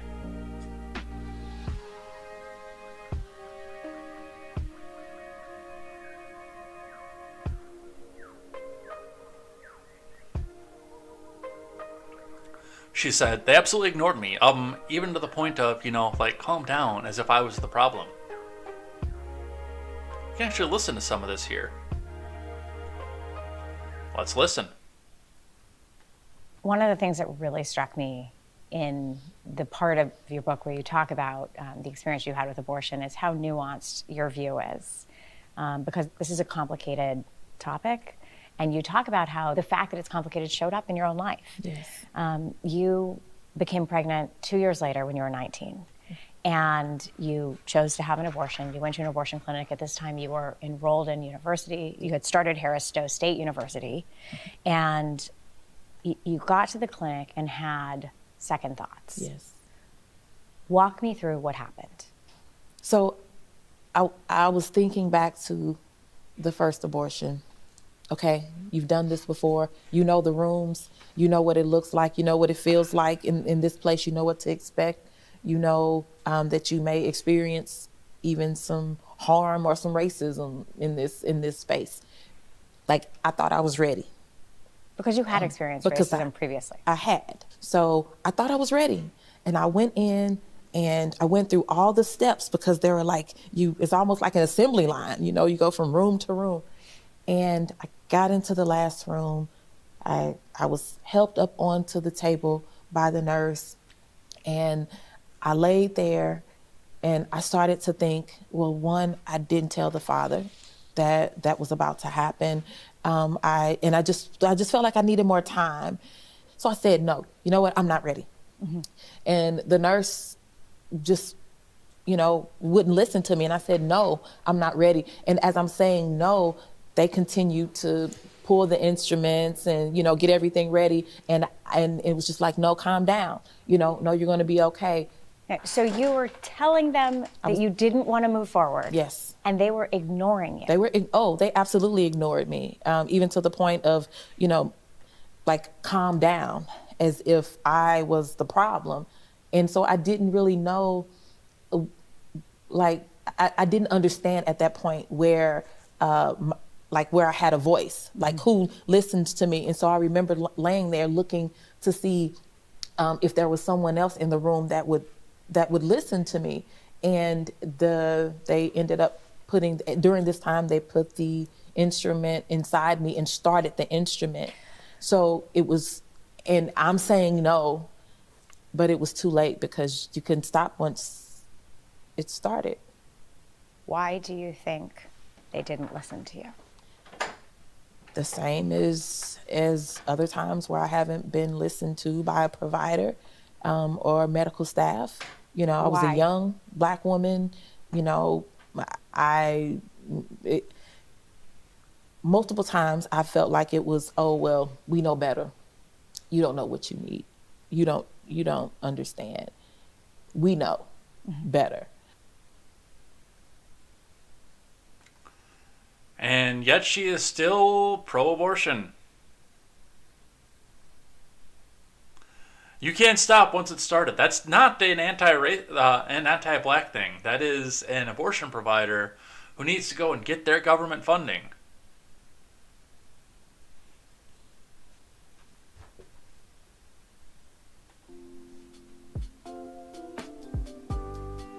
Let's talk Kanye.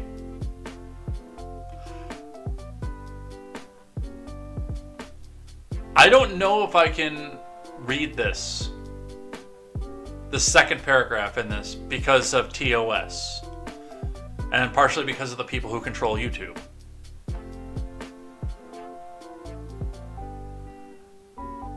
But just know that it seems to be a mistype of the possible well-known defense condition rating.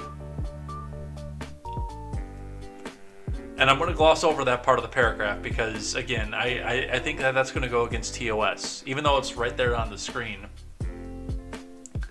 I think that's going to go against their terms of service.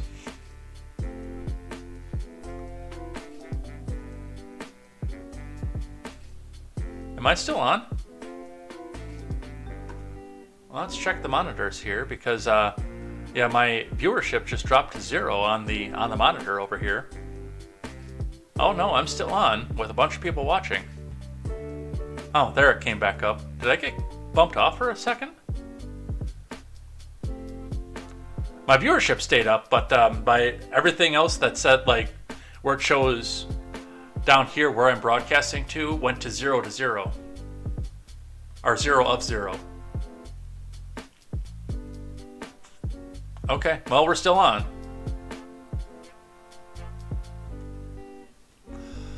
Alright, let's talk Kanye. Twitter locked rapper Kanye West's Twitter account over an anti-Semitic tweet posted on the account on Saturday. In the since removed tweet, West said that he was going to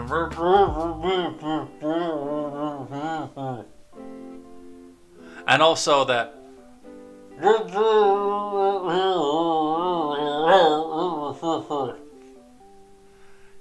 we're not going to say that on YouTube. That's probably going to get us our third strike if I say that out loud. And then I got to start from scratch on the YouTube channel. I almost put this on the backup channel just because of that. Because I know my strikes don't expire yet until next month.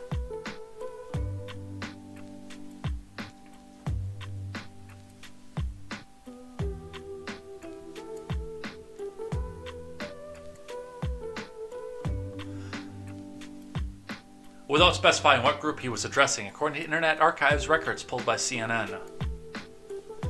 A spokesperson from Twitter confirmed to CNN that the account was locked for violating Twitter's policies.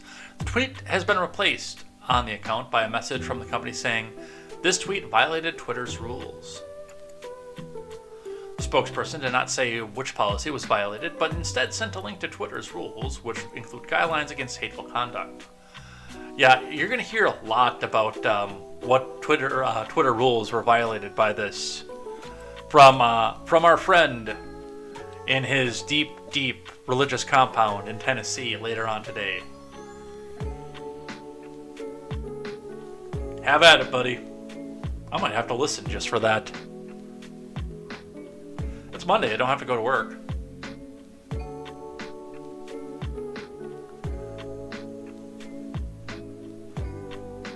Twitter would not say how long the account would be locked or when the user would be able to tweet again. On Wednesday, West's Instagram account was restricted for violating the company's policies, as Meta spokesperson told CNN.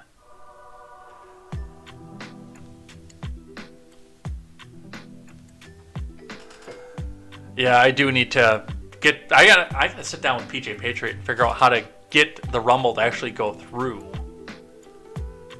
Because I have the ability to stream on Rumble and I have an RTMP set up for it. I can't make it connect.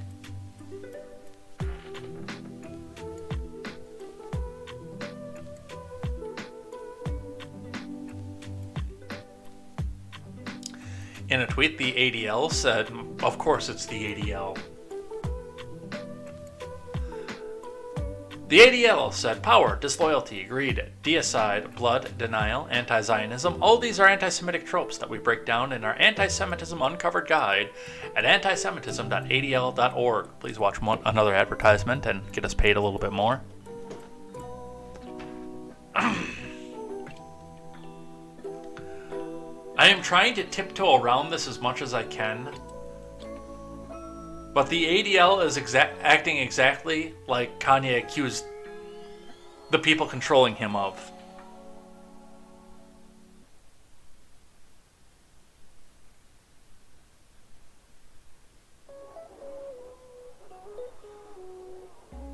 Many of these myths have influenced Kanye's comments recently, and it's dangerous. CNN has been unable to reach a representative for West for comment.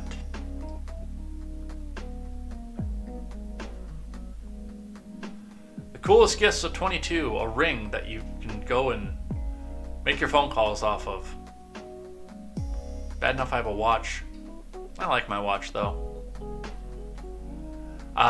Friends over at NPR take another step on it the same direction.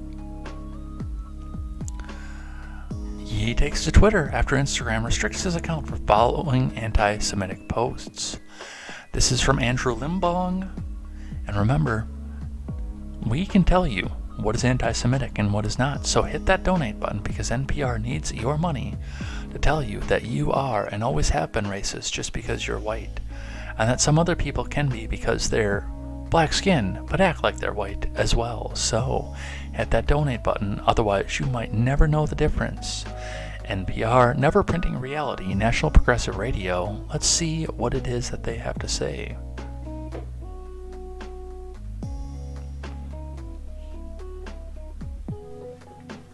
Instagram has restricted the account of Ye, the famous rapper formerly known as Kanye West. Meta, which owns Instagram, also told NPR it removed content that violated policies.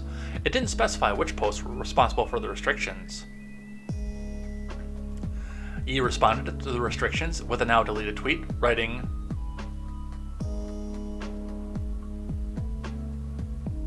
I can't read that. I can't read that. There is no way that doesn't get me a YouTube strike.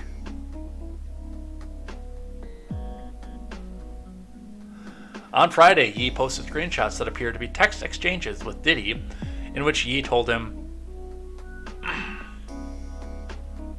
I can't say that either.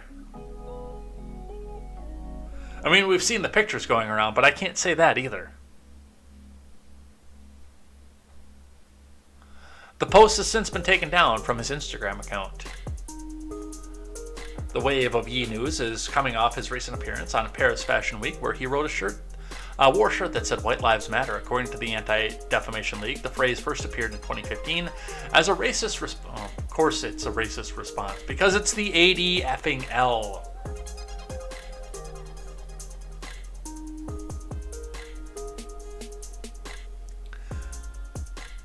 The stunt predictably started a wave of criticism and backlash that culminated in the rapper doing a two-part interview with Tucker Carlson.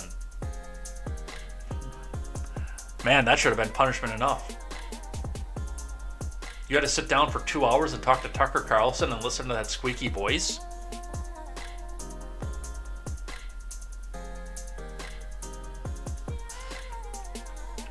By the way, it's usually 404 on the bottom of there, but we are back on Trovo. I didn't mention that at the top of the show because we had so many other problems, but if you guys preferred Trovo, I decided to go back to that just to stick it to them and make them host me. So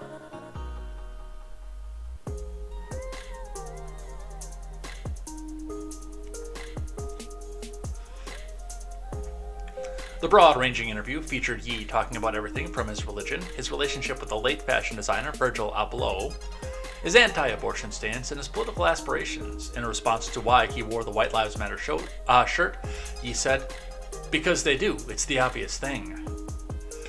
Here is the basis of what Kanye is doing. Kanye is selling records. He's either got a new sneaker line coming out or he's got a new CD coming out. Album, I don't know what we call it now, on the mostly digital age, but he's got something new where he wants you to go back out and buy his downloads. And it's the same thing with when they try to throw Trump back in the news. When things are going badly for the Biden admin, where we suddenly have a raid on Mar-a-Lago that the world forgot about, or a January 6th commission that the world forgot about. By the way, apparently they're starting up again tomorrow. I don't know that anybody cares, but apparently they're going back to the commission again tomorrow. And it's the fact that people like Kanye, people like the Donald, they suck the air out of the room. When they get into the news cycle, everything is about them. Your results are not typical on this show where you're first getting into the Kanye news. Where are we at right now? I know I started late. Almost 2 hours into the show.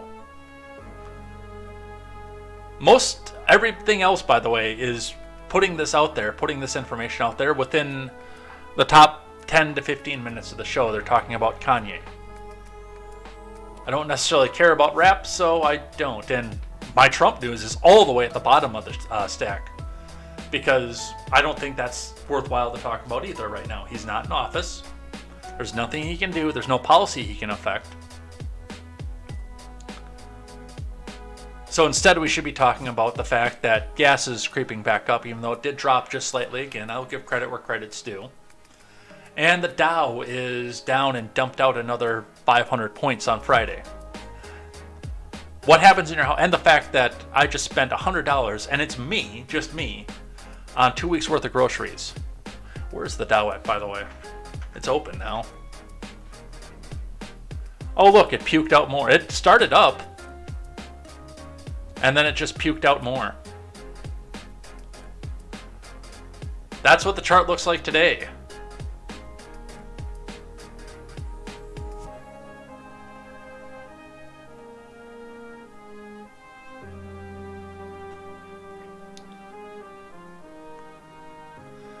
Candace Owens got into the news.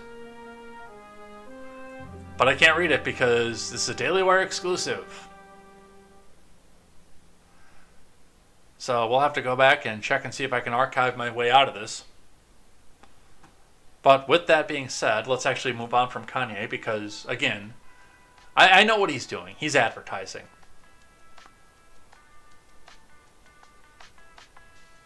Not only are people going to go and listen and buy his album because he's back in the news, but they're also going to go back and hate listen so they can go back and say, yeah, I hated this and I always hated Kanye and I always thought he was a clown. They always do that pretending to. They did the same thing with Trump. The man sat in a desk and said, "You're fired." To Rutledge and Tanner on Top Gear. Then he ran for president. And everybody suddenly came back and said, oh, we always hated that guy.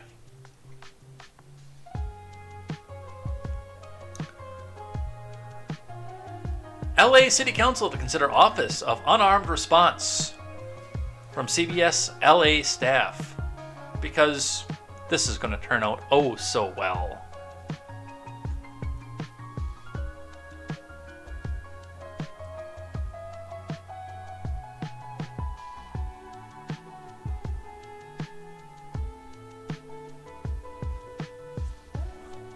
On Friday, the LA City Council voted to explore the creation of a uniformed and unarmed force to respond to nonviolent situations rather than armed police officers.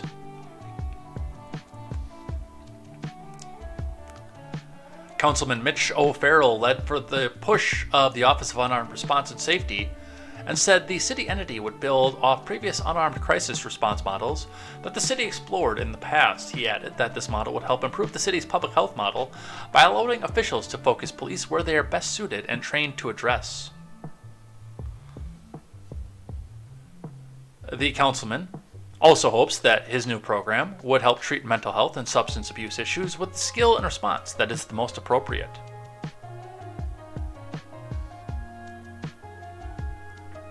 By the way, the answer to 80s Kid's question as to why I didn't blow up, it's because I haven't had the help of Steven Crowder or Gavin McInnes.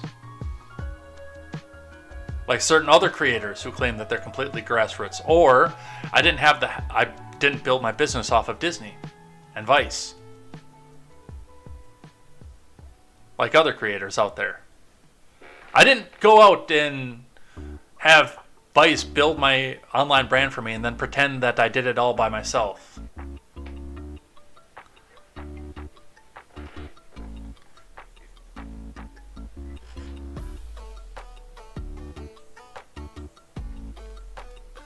O'Farrell's office said the city currently lacks a comprehensive response framework and accountability metrics for unarmed response. The proposed program has garnered the support of LAPD Police Chief Michael Moore. The office would work with 911 dispatchers, but rather than the LAPD showing up to the situation, it would be an unarmed response specialist using services-led approach. The goals of the office would be to provide around-the-clock service and bridge the gap in high-need areas by improving coordination between agencies. Yeah, and what happens when the first time a schizo tweaker rapes a social worker?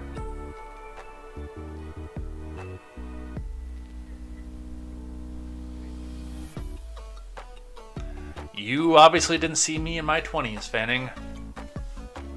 I kind of am. But not in the same way.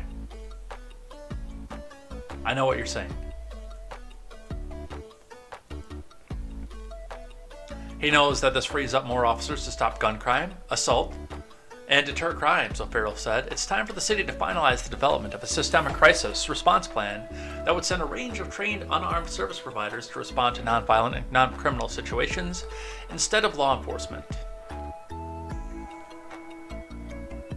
Good luck.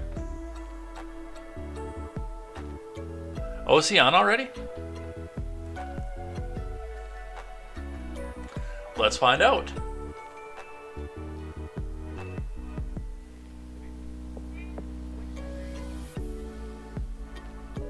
He is on already, so it looks like we're gonna have to start wrapping this up. I wanted to get to one more before we head out of here, though, because it's just funny. Yeah, let's finish this up and let's get over to the Daily Ignoramus then, if that's actually the case.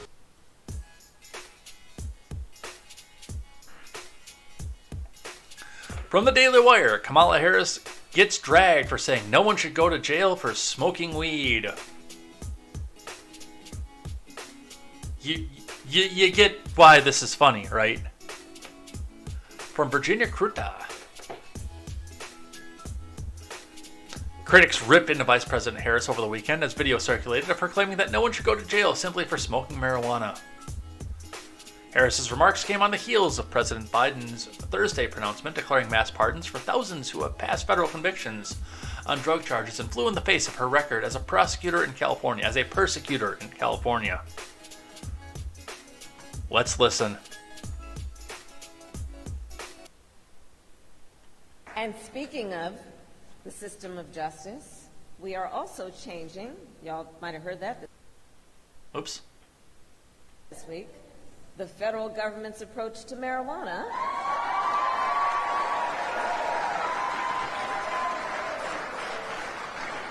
Because the bottom line there is nobody should have to go to jail for smoking weed. She is in mid-cackle on that, too. Like, she is about to bust out into her signature. She is in the throes of busting out into that. You can hear it in her voice. Knowing full well how many people she put in prison because she needed labor for the wildfires.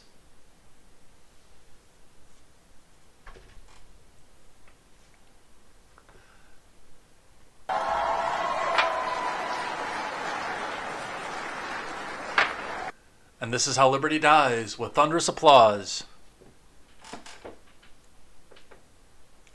The San Francisco Republican Party chairman, John Dennis, who is challenging Pelosi for her seat in Congress,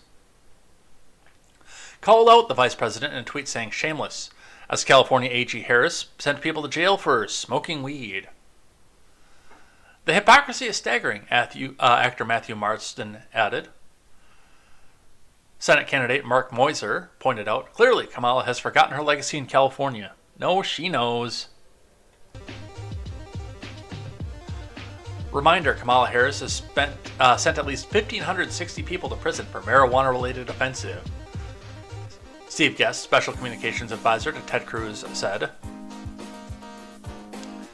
Dan King says Kamala Harris comes out against Kamala Harris. Say what you will about Kamala, but she's at least consistent, Matt's Idea Shop joked.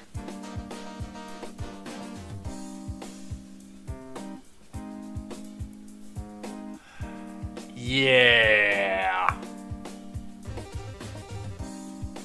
A number of critics pointed to the 2020 presidential campaign and the moment that many believe Harris's presidential run really ended when Tulsi Gabbard... I don't like the way that they worded this. When Tulsi Gabbard sharpened her claws into Kamala Harris.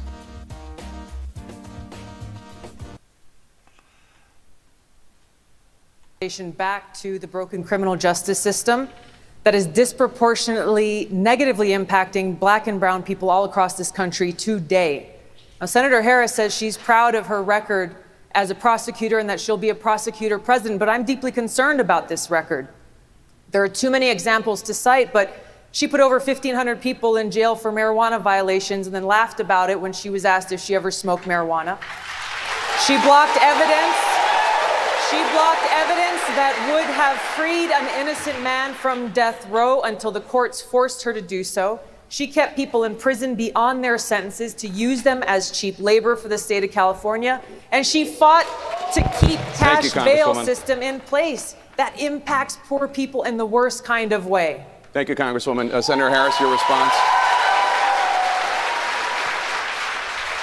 As the elected Attorney General of California, I did the work of significantly reforming the criminal justice system of a state of 40 million people, which became a national model for the work that needs to be done. And I am proud of that work.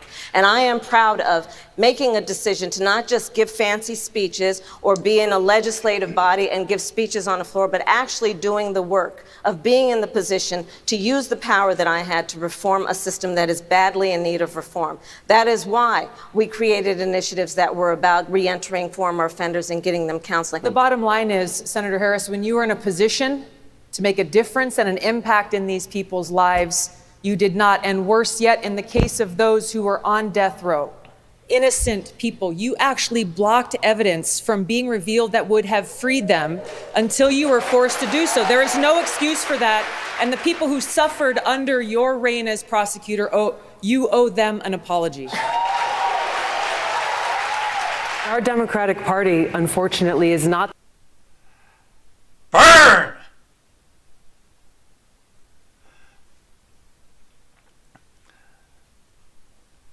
So that is what we saw for that. And again, I mean, it's not going to change anything. It really isn't. But we got some entertainment out of it anyway. We know that 3 strikes Biden is the reason that so many of these people were in prison. And this bill, by the way, after doing some more research over the weekend, it turns out that this really doesn't affect anybody at all. It takes things off of people's records. But for the most part, getting people out of prison, it doesn't change a thing. 3 strikes Biden, everybody. Let's do Ferengi Rules of Acquisition and head out of here for the day. So the last thing we do on Monday, because I am an ultra-capitalist, and if I was any other species other than human in the galaxy, I would probably be Ferengi. So when we look at the Ferengi, we go through. The Ferengi religion is focused around 400 rules on how to conduct business with fellow Ferengi, with anybody else in the world, but especially with other species. We go through one of these rules every week. We talk about how it affected the show, the program, as it went along. And we also take a moment and talk about how it can be used in real life, if it does apply. So, we are in triple digits, I know that. Let's scroll down here. Let's have a look at what we're looking at, and we'll talk about how this affects us.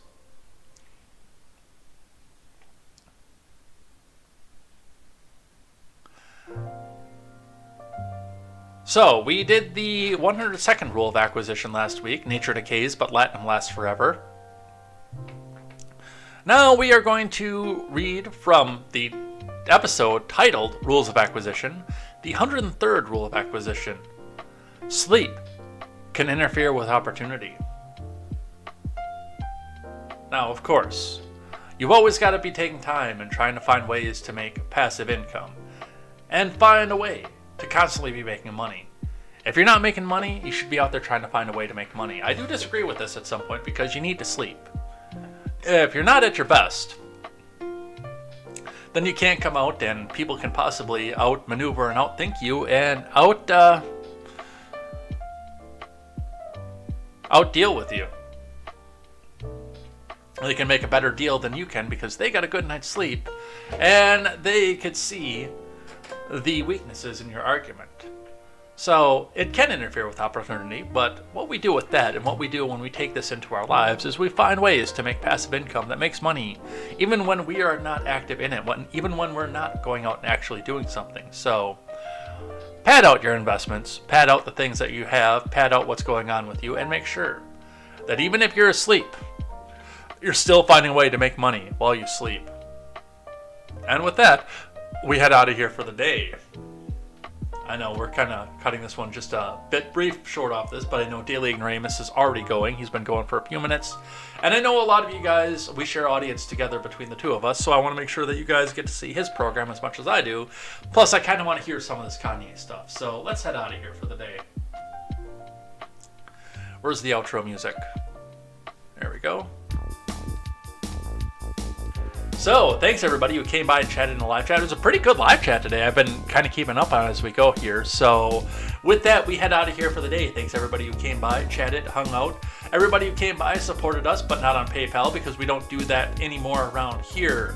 We'll be back here tomorrow with more news, more headlines, more contemporary, and definitely looking forward to seeing some more stuff with that. Otherwise, come back here later on tonight, because there's nothing I have to do out of town today, so I can actually do the Monday night stream as well, and we will be doing more Mass Effect tonight, 5:30 Central Time. We might even go a little bit early for that as well, so we can get some more in, because there's a lot of dialogue in that game and not a lot of action, and I die a lot too, so come back and join us for that. It's going to be some fun, definitely. I'm trying to figure out how to get some of the mechanics working on that game, and it's a little bit of a struggle. It's a little bit of a learning curve. Definitely coming off of a game like Fallout and going into a game like that, it's been a little bit of fun. Otherwise, back here tomorrow with more news, more headlines. We'll talk about some of the stuff we missed today, and we will see you next time here on Contemporary. And until then, I am Jay Edgar, and this is Contemporary. Take care.